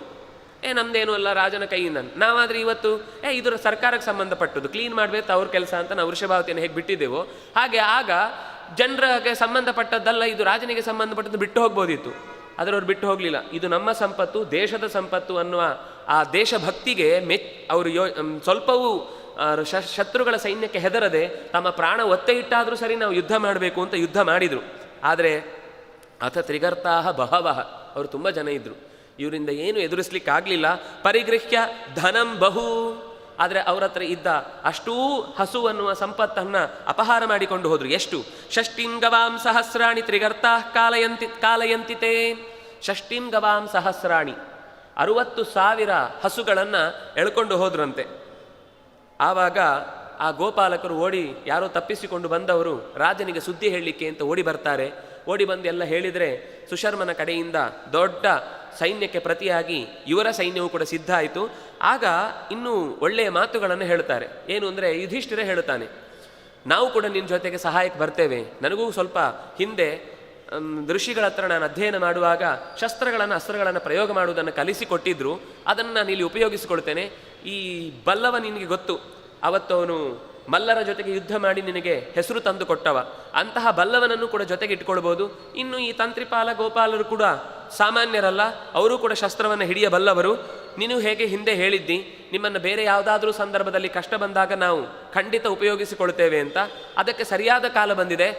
ದೇಶದ ಮುಖ್ಯ ಸಂಪತ್ತಾದ ಹಸುವಿನ ರಕ್ಷಣೆಗೋಸ್ಕರ ಕೇವಲ ಕ್ಷತ್ರಿಯರು ಮಾತ್ರ ಅಲ್ಲ, ಯಾರೇ ಒಬ್ಬ ವ್ಯಕ್ತಿಯಾದರೂ ಕೂಡ ಇಡೀ ದೇಶದ ರಕ್ಷಣೆಗೋಸ್ಕರ ಬ್ರಾಹ್ಮಣ, ಕ್ಷತ್ರಿಯ, ವೈಶ್ಯ, ಶೂದ್ರ ಅಂತ ಯಾವ ವಿಭಾಗವೂ ಇಲ್ಲದೆ ನಾವೆಲ್ಲರೂ ಈ ಸೈನ್ಯಕ್ಕೆ ಸಿದ್ಧ ಇದ್ದೇವೆ ಅಂತ ಕಂಕ ಹೇಳಿದಾಗ ಅವನು ಹೇಳ್ತಾನೆ, ನೈತೇನ ಜಾತು ಯುದ್ಧೇರನ್ ಗವಾರ್ಥಂ ಮೇ ಇತಿ ಮೇ ಮತಿ. ಗವಾರ್ಥಂ, ಗೋವಿಗಾಗಿ ಖಂಡಿತ ಈ ದೇಶದ ಯಾರೂ ಕೂಡ ಹಿಂದೇಟು ಹಾಕುವುದಿಲ್ಲ, ಯುದ್ಧ ಮಾಡಲ್ಲ ಅಂತ ಹೇಳಲ್ಲ. ಎಲ್ಲರೂ ಕೂಡ ಇದರಲ್ಲಿ ಪೂರ್ಣ ಪ್ರಮಾಣದ ತಮ್ಮ ಪ್ರಯತ್ನವನ್ನು ಮಾಡಿಯೇ ಮಾಡ್ತಾರೆ. ಕಂಕಶ್ಚ ಬಲವತ್ಸೂದ ದಾಮಗ್ರಂಥಿಶ್ಚ ವೀರ್ಯವಾನ್ ಯುದ್ಧೇ ಯುರಿತಿ ಮೇ ಬುದ್ಧಿ ನಾತ್ರ ಸಂಶಯ ವಿದ್ಯತೆ. ಇಲ್ಲಿ ಖಂಡಿತ ನನಗೆ ಇವರು ಹೋರಾಡುವುದಿಲ್ಲ ಅಂತ ಯೋಚನೆ ಇಲ್ಲ. ಕಂಕನಾಗಿರ್ಬೋದು, ಬಲ್ಲವನಾಗಿರ್ಬೋದು, ದಾಮಗ್ರಂಥಿ, ತಂತ್ರಿಪಾಲ, ಯಾರೂ ಕೂಡ ನೀವೆಲ್ಲರೂ ಯುದ್ಧ ಮಾಡ್ತೀರಿ ಅಂತ ನನಗೆ ನಂಬಿಕೆ ಇದೆ. ನಿಮಗೂ ಕೂಡ ಅವರಿಗೂ ಯುದ್ಧಕ್ಕೆ ಬೇಕಾದ ಎಲ್ಲ ಶಸ್ತ್ರಾಸ್ತ್ರಗಳನ್ನು, ಕವಚಗಳನ್ನು ಕೊಟ್ಟು ಅವರಿಗೆ ರಥವನ್ನು ಏರುವಂತೆ ಮಾಡಿ ಕಳುಹಿಸಿಕೊಟ್ಟ. ತಂ ಪ್ರಯಾಂತಂ ಮಹಾರಾಜಂ ನಿನೀಶಂತಂ ಗವಾಂಪದಂ ವಿಶಾರದಾನಾಂ ವೈಶ್ಯಾನಾಂ ಪ್ರಕೃಷ್ಟಾನಾಂ ತದಾ ನೃಪ 20 ಸಹಸ್ರಾಣಿ ನರಾಣಾಂ ಅನುಯಾಯಿನಾಂ. ವಿಚಿತ್ರ ಅಂದರೆ, ಸೈನ್ಯಕ್ಕೆ ಬೆಂಬಲ ಕೊಡಬೇಕು ಅನ್ನುವುದಕ್ಕೋಸ್ಕರ 20,000 ವೈಶ್ಯರು, ಯಾರು ಗೋವಿನ ಶಕ್ತಿಯನ್ನೇ ತಮ್ಮ ಬದುಕು ಅಂತ ಆಧಾರ ಅಂತ ನಂಬಿಕೊಂಡಿದ್ರು, ಅವರು 20,000 ಜನ ರಾಜನ ಸೈನ್ಯದ ಜೊತೆಗೆ, ಯಾವತ್ತೂ ಯುದ್ಧ ಮಾಡಿದವರಲ್ಲ, ಆದರೆ ಗೋವಿನ ರಕ್ಷಣೆಗೋಸ್ಕರ ನಾವು ನಿಮ್ಮ ಜೊತೆಗಿರ್ತೇವೆ ಅಂತ 20,000 ಸೈನ್ಯದ ಭಾಗವಾಗಿ ವೈಶ್ಯರು ಸೇರಿಕೊಂಡ್ರು. ಯಾಕೆಂದರೆ ನಮಗೆ ಅನ್ನ ಕೊಡುವುದೇ ಈ ಗೋವು, ಅದಕ್ಕೆ ನಮ್ಮ ಜೀವ ಕೊಡ್ತೇವೆ, ಇದು ದೇಶದ ಸಂಪತ್ತು, ನಮ್ಮ ಸಂಪತ್ತು ಮಾತ್ರ ಅಲ್ಲ ಅನ್ನುವ ಎಚ್ಚರ ಇತ್ತು. ಗೋಪಾನ್ ವಿದ್ರಾವ್ಯತರಸ ಗೋಧನಂ ಜಹೃರೋಜಸ ಗವಾಧ್ಯಕ್ಷಸ್ತು ಸಂತ್ರಸ್ತಃ ರಥಮಾಸ್ಥಾಯ ಸತ್ವರಃ. ಪ್ರತಿ ಒಂದೊಂದು ಭಾಗಕ್ಕೂ ದೇಶದಲ್ಲಿ, ನಾನು ನಿನ್ನೆ ಹೇಳಿದೆ, ಅವರಿಗೆ ಉಳ್ಕೊಳ್ಳಿಕ್ಕೆ ಅಂತ ವಸತಿಗೆ ಒಂದು ಜಾಗ ಆದರೆ, 2ನೇ ಜಾಗ ಅನ್ನೋದು ಗೋವನ್ನು ಸಾಕಲಿಕ್ಕೆ ಗೋಮಾಳಗಳು, 3ನೇ ಜಾಗ ಕಾಡಾದರೆ, 4ನೇ ಜಾಗ ನಾವು ಬಯಸುವ ಮರಗಳುಳ್ಳ ಉದ್ಯಾನ, 5ನೆಯ ಭಾಗ ಕೃಷಿ, ಕಾಡು, ಉದ್ಯಾನ, ಗೋಮಾಳ, ವಸತಿ ಸಮುಚ್ಚಯ. ಹೀಗೆ 5 ಭಾಗದಲ್ಲಿ ಒಂದು ಭಾಗ ಎಲ್ಲೆಲ್ಲಿರುತ್ತೋ ಅದೆಲ್ಲವನ್ನು ಆಕ್ರಮಿಸಿಕೊಂಡು ಬಿಟ್ಟಿದ್ದಾರೆ. ಆ ಮಾತು ಹೇಳ್ತಾರೆ, ಗೋ ವಾಸ ಮಾಡುವಂತಹ ಎಲ್ಲ ಜಾಗದಲ್ಲಿ ಸೇರಿಕೊಂಡು ಎಳ್ಕೊಂಡು ಹೋಗ್ತಾ ಇದ್ದಾರೆ. ಹೀಗೆ ಎಳ್ಕೊಂಡು ಹೋಗುವಾಗ ಅಲ್ಲಿರುವ ಗವಾಧ್ಯಕ್ಷ, ಪ್ರತಿಯೊಂದು ಜಾಗಕ್ಕೂ ಒಬ್ಬ ನೋಡಿಕೊಳ್ಳುವ ಒಬ್ಬ ಅಧ್ಯಕ್ಷ ಇದ್ದ ಅಂತ. ಹೇಗೆ ನಾವು ಗ್ರಾಮಾಧ್ಯಕ್ಷ ಅಂತ ಹೇಳ್ತೇವೋ, ಆ ಪ್ರತ್ಯೇಕ ಗೋಮಾಳಕ್ಕೆ ಒಬ್ಬ ಗವಾಧ್ಯಕ್ಷ ಇದ್ದ ಅಂತ. ಅಂದರೆ ನಮಗೆ ಸರ್ಕಾರದ ವ್ಯವಸ್ಥೆಯಲ್ಲೇ ಇವತ್ತೇನು ಪಶು ಸಂಗೋಪನಾ ಇಲಾಖೆ ಅಂತ ಒಂದು ಭಾಗ ಇದೆ, ಅದರಲ್ಲಿ ಗೋವಿಗೆ ಬೆಲೆನೇ ಇಲ್ಲ ಅಂತ ಹೇಳಬೇಕು. ಬೇಕಿದ್ರೆ ಅವರು ಕುರಿ, ಕೋಳಿ ಇದಕ್ಕೆ ಬೆಲೆ ಕೊಡುವಷ್ಟು ಹಸುವಿಗೆ ಬೆಲೆ ಇಲ್ಲ. ಯಾವುದೋ ಊರಿನಲ್ಲಿ ನೀವು ನೋಡಿರ್ತೀರಿ, ಪಶುಗಳಿಗೆ ಪಶು ವೈದ್ಯಕೀಯ ಇಲಾಖೆ ಅಂತಿರುತ್ತೆ, ಆದರೆ ಅದರಲ್ಲಿ ನೋಡಿಕೊಳ್ಳೋರು ಇಲ್ಲ, ಹೇಳುವವರು ಇಲ್ಲ, ಕೇಳುವವರು ಇರಲ್ಲ. ಕೊನೆಗೆ ಜನರಿಗೆ ಅವರಿಗೇನು ಗೊತ್ತಿದೆಯೋ ಅದರ ಪ್ರಕಾರ ಪಾಪ ಅದಕ್ಕೇನು ಬೇಕೋ ಅದನ್ನು ಮಾಡ್ಕೊಂಡು ಹೋಗ್ತಾರೆ. ನಾಯಿಗೆ ಕೊಡುವಷ್ಟು ಟ್ರೀಟ್ಮೆಂಟು, ಹಸುಗಳಿಗೆ ಕೊಡುವ ಟ್ರೀಟ್ಮೆಂಟ್ ವ್ಯವಸ್ಥೆ ಇಲ್ಲ ಇವತ್ತು. ಅಂದರೆ ಅಷ್ಟು ನಮಗೆ ಮೇಯಿಸಲಿಕ್ಕೆ, ಹಿಂದೆ ಹಸು ಮೇಯಿಸೋರು ಅಂದರೆ ಶ್ರೀಮಂತರು, ಇವತ್ತು ನಾಯಿ ಮೇಯಿಸೋರು ಅಂದರೆ ಶ್ರೀಮಂತರು. ಆದರೆ ವಸ್ತುತಃ ಯಾವುದರಿಂದ ಉಪಯೋಗ ಇಲ್ವೋ ಅದನ್ನು ಮೇಯಿಸಿಕೊಂಡು ಬೆಳೆಯುವುದು ನಮ್ಮ ದೊಡ್ಡಸ್ತಿಕೆ ಅಂತ ಅನ್ನುವ ಸ್ಥಿತಿಗೆ ಬಂದು ನಿಂತಿದ್ದೇವೆ. ಹಸು ಮೇಯಿಸುವವನು ಅಂತಂದಾಗ ಆಗ ಆ ಕಾಲದಲ್ಲಿ ತುಂಬ ದೊಡ್ಡ ಗೌರವ ಅದು. ಅವನೇನ್ರಿ ಸಾವಿರಾರು ಗೋವುಗಳನ್ನು ಸಾಕಿಕೊಳ್ಳುವ ಗೋಪಾಲ ಅಂದರೆ ಅಷ್ಟು ಬೆಲೆ ಇತ್ತು. ಕಂಸನಿಗೆ ಅತ್ಯಂತ ಹೆಚ್ಚು ಟ್ಯಾಕ್ಸ್ ಕೊಡ್ತಾ ಇದ್ದವ ನಂದ ಕರಂ ದತ್ವ, ಕಂಸನಿಗೆ ಟ್ಯಾಕ್ಸನ್ನು ಕಟ್ಟಿ ವಸುದೇವನ ಹತ್ರ ಮಾತಾಡ್ಲಿಕ್ಕೆ ಬರ್ತಿದ್ದ ಅಂತ ಮಾತು ಬರುತ್ತೆ ಭಾಗವತದಲ್ಲಿ. ಅಂದರೆ ರಾಜನಿಗೆ ಹೆಚ್ಚು ವ್ಯವಹಾರದ ದೃಷ್ಟಿಯಿಂದ ಬೇಕಾದ ಕರವನ್ನು ತುಂಬುತ್ತಾ ಇದ್ದವರು ಗೋಪಾಲಕರು ಅಂತ. ಅಂದರೆ ಅದು ನಿಜವಾಗಿ ಒಂದು ದೊಡ್ಡ ಉದ್ಯಮವಾಗಿತ್ತು. ಅವರ ಬದುಕಿಗೆ ಯಾವತ್ತೂ ಕೊರತೆಯೂ ಇಲ್ಲ, ಶ್ರೀಮಂತಿಕೆಗೆ ತೊಂದರೆ ಇಲ್ಲ, ಆದರೆ ದೇಶದ ಸಂಪತ್ತು ಚೆನ್ನಾಗಿ ಉಳಿಯುತ್ತೆ, ಇನ್ನೊಂದು ದೇಶದ ಒತ್ತಡಕ್ಕೂ ನಾವು ಬೀಳುವ ಅಗತ್ಯ ಇಲ್ಲ, ಆರ್ಥಿಕ ವ್ಯವಸ್ಥೆಯಲ್ಲೂ ಅತ್ಯಂತ ಎತ್ತರದ ಸ್ಥಿತಿಯಲ್ಲಿ ಬದುಕಲಿಕ್ಕೆ ಸಾಧ್ಯ ಆಗ್ತಿತ್ತು. ಇವತ್ತು ಅದನ್ನು ಯೋಚನೆ ಮಾಡಿದರೆ ನಮಗೆ ಹೌದು ಅಂತ ಅನ್ನಿಸುತ್ತೆ. ಆದರೆ ಇಚ್ಛಾಶಕ್ತಿ ಬೇಕು ಬಹಳ ಮುಖ್ಯವಾಗಿ. ಸರಿ, ಇಡೀ ದೇಶದ ಒಂದು ಭಾಗದ ಸೈನ್ಯಕ್ಕೆ ಸಿದ್ಧವಾಗಿ ನಿಂತು ಸುಶರ್ಮ ವಿರಾಟನನ್ನು ಸೋಲಿಸಿದ. ಮೊದಲು ಚೆನ್ನಾಗಿ ಯುದ್ಧ ಆಯಿತು, ಸೋಲಿಸಿ ಹೆಗಲ ಮೇಲೆ ಹಾಕೊಂಡು ಕರ್ಕೊಂಡು ಹೋಗ್ತಾ ಇದ್ದರೆ ಭೀಮಸೇನ ಅವನನ್ನು ಹೊಡೆದು ನಿಲ್ಲಿಸಿ ಅವನನ್ನೇ ತನ್ನ ಅವನ ವಿರಾಟನ ಕಾಲಬುಡದಲ್ಲಿ ಹಾಕಿ ಏನು ಮಾಡಬೇಕು ಹೇಳು, ಕೊಲ್ತೇನೆ ಅಂತಾನೆ. ಆಗ ಯುಧಿಷ್ಠಿರ ತಡೀತಾನೆ, ಬೇಡ, ಇದರಲ್ಲಿ ಇವನದ್ದೇನು ತಪ್ಪಿಲ್ಲ, ಇದು ಯಾರದ್ದೋ ಪುಸಲಾಯಿಸುವಿಕೆ ಇದೆ ಅಂತ ಇಷ್ಟು ಮಾತಾಡುವುದರೊಳಗೆ ಆ ಕಡೆಯಿಂದ ಇಡೀ ಸೈನ್ಯ ಖಾಲಿಯಾಗಿ ಒಳಗೆ ನಿಂತಿದ್ರೆ ಅವನು ಬಂದು ಹೇಳ್ತಾನೆ, ಪ್ರತಿಜೇತುಂ ಸಮುತ್ತಿಷ್ಟ ಗೋಧನಂ ರಾಷ್ಟ್ರವರ್ಧನಂ, ರಾಷ್ಟ್ರವರ್ಧನೆಗೆ ಕಾರಣವಾದ ಗೋಧನವನ್ನು ನೀನು ರಕ್ಷಿಸಬೇಕು ಅಂತ ಉತ್ತರ ಕುಮಾರನ, ಅವನ ಹೆಸರು ಭೂಮಿಂಜಯ ಅಂತ, ಉತ್ತರ ಅಂತನೂ ಹೆಸರಿದೆ, ಅವನಿಗೆ ಇನ್ನೊಂದು ಹೆಸರು ಹೇಳೋದು ಭೂಮಿಂಜಯ ಅಂತ. ಅವನದ್ದು ನಮಗೆ ಕಥೆಯಲ್ಲಿ ಬರುವಾಗ ತುಂಬ ಅದೊಂದು ಹಾಸ್ಯ ಪಾತ್ರ ಆಗಿಬಿಡುತ್ತೆ. ಆದರೆ ವಸ್ತುತಃ ಅಲ್ಲಿ ಅವನು ಮಾತಾಡಿದ್ದು ಸತ್ಯವೇ, ತುಂಬ ಪೌರುಷಯುಕ್ತವಾಗಿ ನಾನು ಹಾಗೆ ಮಾಡ್ತೇನೆ ಹೀಗೆ ಮಾಡ್ತೇನೆ, ಕೌರವರೆಲ್ಲ ನನಗೆ ಲೆಕ್ಕಕ್ಕೆ ಇಲ್ಲ, ನನ್ನ ಬಾಣದ ತುತ್ತ ತುದಿಗೆ ಒಂದು ಸಣ್ಣ ಹುಳ ಇದ್ದ ಹಾಗೆ ಅಂತೇನೇನೋ ಹೇಳ್ಕೊಳ್ತಾನೆ. ಆದರೆ ಆಮೇಲೆ ಅವನ ಮಾತುಗಳು ಬಹಳ, ಯಾವಾಗ ಅವನು ಅರ್ಜುನನಿಂದ ಪ್ರೇರಿತನಾಗಿ ನಿಜವಾಗಿ ಯುದ್ಧಕ್ಕೆ ತನ್ನ ದೇಶಭಕ್ತಿಯ ದೃಷ್ಟಿಯಿಂದ ಪ್ರಾಣ ಕೊಡಲಿಕ್ಕೂ ಸಿದ್ಧ ಅಂತ ಆಗ್ತಾನೋ, ಆಮೇಲೆ ಅವನ ಪಾತ್ರ ತುಂಬ ಗಂಭೀರ ಆಗುತ್ತೆ. ಮುಂದೆ ಮಹಾಭಾರತ ಯುದ್ಧದಲ್ಲಿ ತುಂಬ ಪ್ರಧಾನವಾದ ಪಾತ್ರವನ್ನು ವಹಿಸ್ತಾನೆ ಅವನು ಉತ್ತರ. ಇಲ್ಲಿ ಉತ್ತರನ ಹತ್ರ ಬಂದು ಹೇಳ್ತಾರೆ, ನೀನು ಈಗಲೇ ಶತ್ರುಗಳನ್ನು ಸಂಹಾರ ಮಾಡಲಿಕ್ಕೋಸ್ಕರವಾಗಿ ಗೋಧನ, ಅದು ಎಂಥದ್ದು ಅಂದರೆ ರಾಷ್ಟ್ರವರ್ಧನ, ಗೋವುಗಳನ್ನು ರಕ್ಷಿಸಿ ನೀನೂ ರಾಷ್ಟ್ರವನ್ನು ವರ್ಧನೆ ಮಾಡಬೇಕು. ಗೋಧನ ಅನ್ನುವುದು ಕೂಡ ರಾಷ್ಟ್ರವರ್ಧನೆಗೆ ಕಾರಣವಾದದ್ದು, ಅದರಿಂದಾಗಿ ನೀನು ಬೇಗ ಇದಕ್ಕೆ ಸಿದ್ಧನಾಗಬೇಕು. ಅವನು ಹೇಳ್ತಾನೆ, ಇಲ್ಲಿ ಯಾರೂ ಕೂಡ ಸಾರಥಿಗಳಿಲ್ಲ, ಒಳ್ಳೆಯ ಸಾರಥಿ ಇದ್ದರೆ ಗೆಲ್ತಿದ್ದೆ. ಕೊನೆಗೆ ಸೈರಂಧ್ರಿ ಹೇಳ್ತಾಳೆ, ಇಲ್ಲ ನೀನು ಹಾಗೆ ಯೋಚನೆ ಮಾಡಬೇಕಾಗಿಲ್ಲ, ನಮ್ಮಲ್ಲಿ ಬೃಹನ್ನಳ ಅಂತ ಒಬ್ಬ ಇದ್ದಾನಲ್ವ, ಅವನು ನರ್ತನ ಮಾತ್ರ ಅಲ್ಲ, ಅವನಿಗೆ ಸಾರಥ್ಯವು ಚೆನ್ನಾಗಿ ಗೊತ್ತು. ಅಂಥವನ ಹತ್ರ ಜೊತೆಗೆ ನಾನು ಸಾರಥ್ಯ ಮಾಡಿಸಿಕೊಂಡು ನನ್ನ ಹೆಸರು ಕೆಡಿಸ್ಕೊಳ್ಳಿಕ್ಕೆ ಇಷ್ಟ ಇಲ್ಲ, ಹಾಗೆಲ್ಲ ಹೇಳಬೇಡ. ದೇಶ ಮುಖ್ಯ ಆದಾಗ ಪರಿಸ್ಥಿತಿ ಮುಖ್ಯ ಅನ್ನೋದನ್ನು ಯೋಚನೆ ಮಾಡಬೇಕು ಹೊರತು ವ್ಯಕ್ತಿ ಅಂತ ಯೋಚನೆ ಮಾಡಬಾರ್ದು. ಮೊದಲು ಇದಕ್ಕೆ ಪೂರ್ಣ ಸಿದ್ಧತೆ ಮಾಡು. ಹರಂತಿ ವಿತ್ತಂ ಕುರವಃ ಪಿತುರ್ಮೇ ಶತಂ ಸಹಸ್ರಾಣಿ ಗವಾಂ ಬೃಹನ್ನಳೆ ಸಾ ಭಾನುರಶ್ವಾನ್ ಮಮ ಸಂಯಮಸ್ವ ಪುರಾಪುರೇ ದೂರತರಂ ಹರಂತಿಗಾಹ. ಅವನು ಬರುವುದು ಒಳಕ್ಕೆ ಬಂದ ನಂತರ ಬೃಹನ್ನಳೆ ಹತ್ರ ಹೇಳ್ತಾನೆ ಉತ್ತರ ಕುಮಾರ, ಹೌದು ಅಂತ ಅನಿಸುತ್ತೆ, ಯುದ್ಧ ಹೊರಡ್ತೇನೆ ಅಂತ ಹೇಳ್ತಾನೆ. ಆಗ ಅವನು ಬೇಗ ಗಡಿಬಿಡಿ ಮಾಡು ಅಂತ ಹೇಳ್ತಾನೆ, ತಡ ಮಾಡಬೇಡ, ತಕ್ಷಣ ಹೊರಡು. ಹರಂತಿ ವಿತ್ತಂ ಕುರವಃ ಪಿತುರ್ಮೇ, ಮೇ ಪಿತುಹು ವಿತ್ತಂ ಹರಂತಿ, ನನ್ನ ಅಪ್ಪನ ಸಂಪತ್ತನ್ನು ಅಪಹಾರ ಮಾಡ್ತಾ ಇದ್ದಾರೆ. ಅವನು ಹೇಳುದು ಗೋವನ್ನೇ, ಅದಕ್ಕೆ ಶಬ್ದ ನೋಡಿ ವಿತ್ತಂ ಅಂತ, ಸಂಪತ್ತನ್ನು ಅಪಹಾರ ಮಾಡ್ತಾ ಇದ್ದಾನೆ. ಶತಂ ಸಹಸ್ರಾಣಿ ಗವಾಂ ಬೃಹನ್ನಳೆ, ಈ ಕಡೆಯಿಂದ ಮತ್ತೆ ಅಪಹಾರ ಮಾಡಿದ್ದು 1,00,000 ಗೋವು. ಇಲ್ಲಿ ಷಷ್ಟಿಂ ಗವಾಂ ಸಹಸ್ರಾಣಿ, 60,000 ಗೋವುಗಳನ್ನು ಇಲ್ಲಿ ಅಪಹಾರ ಮಾಡಿದರೆ ಆ ಕಡೆಯಿಂದ 1,00,000 ಗೋವನ್ನು ಅಪಹಾರ ಮಾಡ್ತಾ ಇದ್ದಾರೆ. ಅದರಿಂದಾಗಿ ನೀನು ತಕ್ಷಣದಲ್ಲಿ ಅಶ್ವಾನ್ನ ಸಂಯಮಸ್ವ, ಕುದುರೆಯ ವಾಘೆಯನ್ನು ಹಿಡಿ, ಪುರಾಪುರೇ ದೂರತರಂ ಹರಂತಿಗಾಹ, ಅವರು ಬಹಳ ದೂರಕ್ಕೆ ಹೋಗಿ ನಮ್ಮ ಹಸುವನ್ನು ನಮಗೆ ಕಣ್ಣಿಗೆ ಕಾಣದಷ್ಟು ದೂರಕ್ಕೆ ಅಪಹಾರ ಮಾಡಿ ತಪ್ಪಿಸಿಕೊಂಡು ಹೋಗುವ ಮುಂಚೆಯೇ ನಾವು ಅವರನ್ನು ಹೋಗಿ ಹಿಡ್ಕೊಳ್ಬೇಕು ಅಂತ ಹೀಗೆ ಉತ್ತರ ಕುಮಾರ ಬೃಹನ್ನಳೆಯನ್ನು ಪ್ರೇರೇಪಿಸ್ತಾನೆ.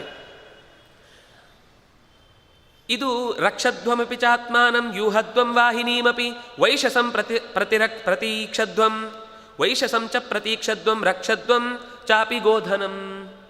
ಒಂದು ಕಡೆಯಿಂದ ನಿಂತು ಅರ್ಜುನನ ವ್ಯವಸ್ಥೆಯು ಬಹಳ ಚೆನ್ನಾಗಿರುತ್ತೆ.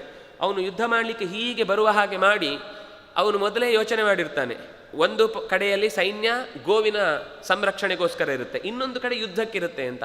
ಆದರೆ ಒಬ್ಬನೇ ಬಂದದ್ದು ನೋಡಿ, ಮಧ್ಯದ ಕತೆ ಹೇಳಲಿಲ್ಲ ನಾನು. ಅದು ಹೋಗಿ ಶಮಿ ವೃಕ್ಷದ ಹತ್ರ ಹೋಗಿ ನಾನೇ ಅರ್ಜುನ ಅಂತೆಲ್ಲ ಹೇಳ್ಕೊಂಡು ಕರ್ಕೊಂಡು ಬಂದ ಆದಮೇಲೆ ಯಾವ ಕಡೆಯಲ್ಲಿ ಸೈನ್ಯ ನಿಂತುಕೊಂಡು ಗೋಗಳನ್ನು ರಕ್ಷಣೆ ಮಾಡ್ತಾ ಇತ್ತೋ ಆ ಕಡೆಗೆ ಅರ್ಜುನ ಫಸ್ಟ್ ಹೋಗ್ತಾನೆ. ಹೋಗಿ ಅಲ್ಲಿರುವ ಸೈನ್ಯವನ್ನೆಲ್ಲ ಒಂದು ಸರ್ತಿ ಸೋಲಿಸಿ ಆ ಗೋಪಾಲಕರು ಯಾರ್ಯಾರು ಒಂದು ಕಡೆಯಿಂದ ಕಾಯ್ತಾ ಇದ್ರು, ನಮ್ಮ ಗೋವುಗಳನ್ನು ಅಪಹಾರ ಮಾಡ್ಕೊಂಡಿದ್ದಾರೆ ಅಂತ ದುಃಖದಲ್ಲಿ ಅಳತಾ ಅದರ ಹಿಂದೆನೆ ಓಡ್ತಾ ಇದ್ರು, ಅವರಿಗೆ ಹೇಳ್ತಾನೆ ಫಸ್ಟು ಇದನ್ನು ಅಪಹಾರ ಮಾಡಿಕೊಂಡು ರಕ್ಷಧ್ವಮಿ ಚಾತ್ಮಾನಂ, ನಿಮ್ಮನ್ನು ನೀವು ರಕ್ಷಿಸಿಕೊಳ್ಳಿ, ಜೊತೆಗೆ ವಾಹಿನಿಯಿಂದ ದೂರ ಇರಿ, ಸೈನ್ಯದಿಂದ ಬಹಳ ದೂರಕ್ಕೆ ಹೋಗ್ತಾ ಇರಿ, ನೀವು ಸೈನ್ಯದ ಹತ್ತಿರ ಇರಲೇಬೇಡಿ. ಮೂರನೇದ್ದು ವೈಶಸಂ ಚ ಪ್ರತೀಕ್ಷಧ್ವಂ, ಅವರಿಂದ ಯಾವ ರೀತಿ ಅನ್ಯಾಯ ಆಗಬಹುದು ಅನ್ನೋದನ್ನು ಯೋಚಿಸಿ ಪೆಟ್ಟಾದಂಥ ಹಸುಗಳನ್ನು ಪಕ್ಕಕ್ಕೆ ಕರ್ಕೊಂಡು ಹೋಗಿ ರಕ್ಷಧ್ವಂ ಚಾಪಿ ಗೋಧನಂ, ಇದು ನಿಮ್ಮ ದೇಶದ ಸಂಪತ್ತು, ಕೇವಲ ನಿಮ್ಮ ಸಂಪತ್ತು ಅಂತ ಮಾತ್ರ ಯೋಚನೆ ಮಾಡಬೇಡಿ, ಮೊದಲು ಇದನ್ನು ರಕ್ಷಣೆ ಮಾಡಿಕೊಂಡು ಹೋಗಿ ಅಂತ ಅವರನ್ನು ಕಳಿಸಿ ಆಮೇಲೆ ಯುದ್ಧಕ್ಕೆ ಬರ್ತಾನೆ. ಪ್ರಥಮಂ ತೈರ್ಗೃಹೀತವ್ಯಂ ಮಾತ್ಸ್ಯಾನಂ ಗೋಧನಂ ಮಹತ್. ಇದನ್ನು ಹೋಗುವ ಮುಂಚೆ ಹೇಳುವುದು, ನಮಗೀಗ ಮೊದಲ ಪ್ರಿಯಾರಿಟಿ ಏನು ಅಂತಂದರೆ ಇವ್ರ ಹತ್ರ ಯುದ್ಧ ಮಾಡುವುದಲ್ಲ, ಇವರು ಬೇಕು ಯುದ್ಧಕ್ಕೆ ಅಂತ ಬಂದಿರುವುದು. ಆದರೆ ನಮ್ಮ ಉದ್ದೇಶ ಫಸ್ಟ್ ಏನು ಅಂದರೆ, ನಮ್ಮ ಹತ್ರ ಯುದ್ಧ ಮಾಡ್ತಾ ಮಾಡ್ತಾ ಅವ್ರ ಹಸುವನ್ನು ಮತ್ತಷ್ಟು ದೂರಕ್ಕೆ ಕರ್ಕೊಂಡು ಹೋಗಿ ನಮ್ಮಿಂದ ಕಾಣೆಯಾಗುವ ಹಾಗೆ ಮಾಡ್ತಾರೆ. ಅದರಿಂದಾಗಿ ನೀನು ಮೊದಲು, ಯಾಕೆಂದರೆ ಅವನು ಸಾರಥಿ, ಉತ್ತರನೇ ಸಾರಥಿ ಆಗ್ತಾನೆ. ಆಗ ಅವನ ಹತ್ರ ಹೇಳ್ತಾನೆ, ನೀನು ನನ್ನನ್ನು ಈ ದಿಕ್ಕಿಗೆ ಕರ್ಕೊಂಡು ಹೋಗು, ಅಲ್ಲಿ ಮೊದಲು ಸೈನ್ಯವನ್ನು ಸೋಲಿಸಿ ಹಸುಗಳನ್ನು ಬಿಡಿಸಿಕೊಳ್ಳಬೇಕು ಅಂತ. ಪಂಚಾನಾಂ ಪಾಂಡುಪುತ್ರಾಣಾಂ, ಯುಧಿಷ್ಠಿರನ ಮನೆಯಲ್ಲಿ ನಾನು ಮೊದಲು ಇದ್ದೆ ಅಂತ ಏನು ಹೇಳ್ಕೊಂಡಿದ್ನೋ ಈಗ ಹೇಳ್ತಾನೆ, ಆ ಯುಧಿಷ್ಠಿರನ ಮನೆಯಲ್ಲಿ ಇದ್ದವ ಅಂತ ಅರ್ಥ ಅಲ್ಲ, ನಾನು ಯುಧಿಷ್ಠಿರನ ಮನೆಯಲ್ಲಿ ಇದ್ದವ ನಾನೇ ಆ ಯುಧಿಷ್ಠಿರನಲ್ಲಿ ಒಬ್ಬ ಅಂತ ಎಲ್ಲ ಹೇಳಿ, ಗಾಸ್ತು ಸ್ಪೃಷ್ಟ್ವಾ ನಮಸ್ಕೃತ್ವ ಕೃತ್ವಾ ಚೈವ ಪ್ರದಕ್ಷಿಣಂ ಪ್ರದಕ್ಷಿಣೀಕೃತಾತೇನ ಸಪ್ತದ್ವೀಪಾ ವಸುಂಧರ. ಇದು ಭಾರತದಲ್ಲೇ ಬರುವ ಬೇರೆ ಕಡೆಯ ಮಾತು. ಗಾಸ್ತು ಸ್ಪೃಷ್ಟ್ವಾ ನಮಸ್ಕೃತ್ಯ, ಹಸುವನ್ನು ಮುಟ್ಟಿ ನಮಸ್ಕರಿಸಿ, ಅಕಸ್ಮಾತ್ ಇನ್ನು ಪ್ರದಕ್ಷಿಣಂ, ಅದಕ್ಕೆ ಪ್ರದಕ್ಷಿಣ ಬಂದ ಅಂತಂದರೆ ಸಪ್ತದ್ವೀಪ ವಸುಂಧರ ಪ್ರದಕ್ಷಿಣೀಕೃತಾತೇನ, 7 ದ್ವೀಪಗಳಿಂದ ಕೂಡಿದ ಸಮಗ್ರ ಭೂಮಂಡಲವನ್ನೇ ಪ್ರದಕ್ಷಿಣೆ ಬಂದಷ್ಟು ಅವನಿಗೆ ದೊಡ್ಡ ಸ್ಥಾನ ಇದೆ, ಪುಣ್ಯ ಇದೆ ಅಂತ. ಯಾಕೆ ಹಾಗೆ ಹೇಳಿದರು? ಅವರು ಹೇಳುವಂಥದ್ದು, ಕೃಷಿ ವಾಣಿಜ್ಯ ಗೋರಕ್ಷಾ ಕುಸೀದಂ ತುರ್ಯ ಮುಚ್ಯತೆ ಕರ್ತಾ ಚತುರ್ವಿಧಾಸ್ತತ್ರ ವಯಂ ಗೋವೃತ್ತಯೋ ನಿಶಂ. ನೀವು ಯಾಕೆ ಇಲ್ಲಿ ಬರ್ತಾ ಇದ್ದೀರಿ, ನಿಮ್ಮ ಪ್ರಾಣವನ್ನು ಒತ್ತೆ ಇಟ್ಟು ಅಂತ ಕೇಳುವಾಗ ಅವರು ರಾಜನಿಗೆ ವಾಪಸ್ ಹೇಳಿದ ಮಾತು, ಕೃಷಿ ಗೋ ವಾಣಿಜ್ಯ ಕೃಷಿ ವಾಣಿಜ್ಯ ಗೋರಕ್ಷಾ. ನಾವು ಕೃಷಿಯನ್ನು ನಂಬಿಕೊಂಡವರು, ಗೋವಿನ ರಕ್ಷಣೆಯನ್ನು ನಂಬಿಕೊಂಡವರು, ಬೆಳೆದ ವಸ್ತುಗಳನ್ನು ಜನರಿಗೆ ಮುಟ್ಟಿಸುವ ವಾಣಿಜ್ಯವನ್ನು ನಂಬಿಕೊಂಡವರು. ನಮಗೆ ಇದು ಕಷ್ಟದ ಸಂಗತಿ ಅಲ್ಲ, ನಮಗೆ ಇಡೀ ಜೀವನದಲ್ಲಿ ಇದು ಬಹಳ ಇಷ್ಟವಾದದ್ದು ಮತ್ತು ಸಲೀಸಾಗಿ ನಾವು ಈ ಕೆಲಸದಲ್ಲಿ ನಮ್ಮನ್ನು ತೊಡಗಿಕೊಂಡಿದ್ದೇವೆ.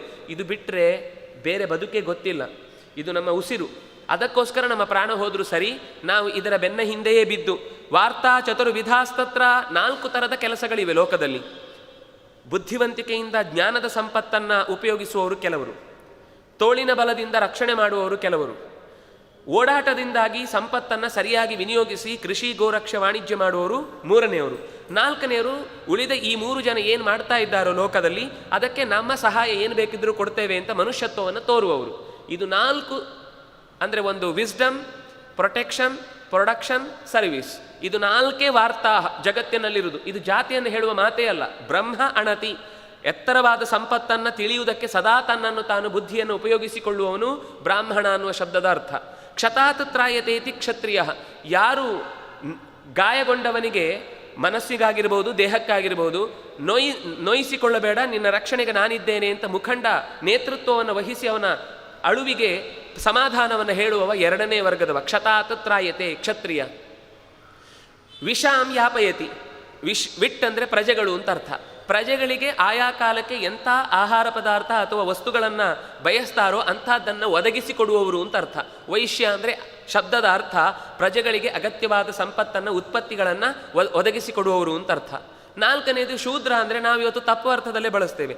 ಅದು ಶಬ್ದದ ಅರ್ಥ ಶುಚಾದ್ರವತಿ ಅಂತ, ಮನುಷ್ಯತ್ವ ಉಳ್ಳವನು ಅಂತ, ಇನ್ನೊಬ್ಬರ ಕಷ್ಟಕ್ಕೆ ಕರಗುವವನು ಅಂತ ಅರ್ಥ.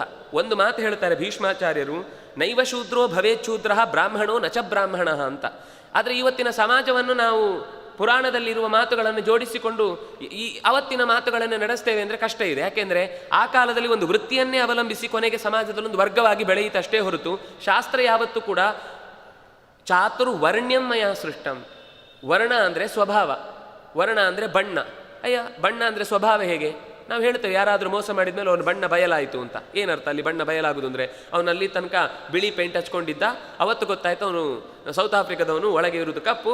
ಇವತ್ತು ಅವನು ಬೆಂಕಿಯ ಮುಂದೆ ಬಂದ ತಕ್ಷಣ ಸಿಪ್ಪೆ ಸುಲಿದು ಇವತ್ತು ಕಪ್ಪಾಗಿಬಿಟ್ಟಿದ್ದಾನೆ. ಅಲ್ಲ, ಬಣ್ಣ ಅಂದರೆ ಸ್ವಭಾವ. ಹಿಂದಿನ ಇಡೀ ಶಾಸ್ತ್ರದಲ್ಲಿ ಹೇಳಿದ ಎಲ್ಲ ವಿಭಾಗಗಳಿದ್ರೂ ಕೂಡ ಅವನ ಮಾನಸಿಕವಾದ ಸಮಾಜದ ಜೊತೆಗಿನ ಅವನ ಕೊಳ್ಳುವಿಕೆಯನ್ನು ಅರ್ಥ ಮಾಡಿಕೊಂಡು ವಿಭಾಗ ಮಾಡಿದ್ದು. ಕೆಲವರಿಗೆ ಬುದ್ಧಿಯ ಕೆಲಸವೇ ಗಟ್ಟಿ, ಕೆಲವರಿಗೆ ತೋಳಿನ ಕೆಲಸವೇ ಗಟ್ಟಿ. ಅದನ್ನೇ ಅವರು ಹೇಳಿದ್ದು, ಬ್ರಾಹ್ಮಣೋಸ್ಯ ಮುಖಮಾಸೀತ್ ಬಾಹು ರಾಜನ್ಯಕೃತಃ ಊರು ತದಸ್ಯ ಯದ್ವೈಶ್ಯ ಪದ್ಭ್ಯಾಂ ಶೂದ್ರ ಅಜಾಯತ ಅಂತ. ಒಂದು ಸಮಾಜದ ಕಾಲು ಯಾರು ಅಂದರೆ ಶೂದ್ರ ಅಂತ. ಅಯ್ಯೋ ನಮ್ಮನ್ನು ಕಾಲಿನಿಂದ ಹುಟ್ಟಿದ್ದು ಅಂತ ಹೇಳಿಬಿಟ್ಟಿದ್ದಾರೆ, ನಮ್ಮನ್ನು ಕೀಳು ಮಾಡಿದ್ರು ಅಂತ.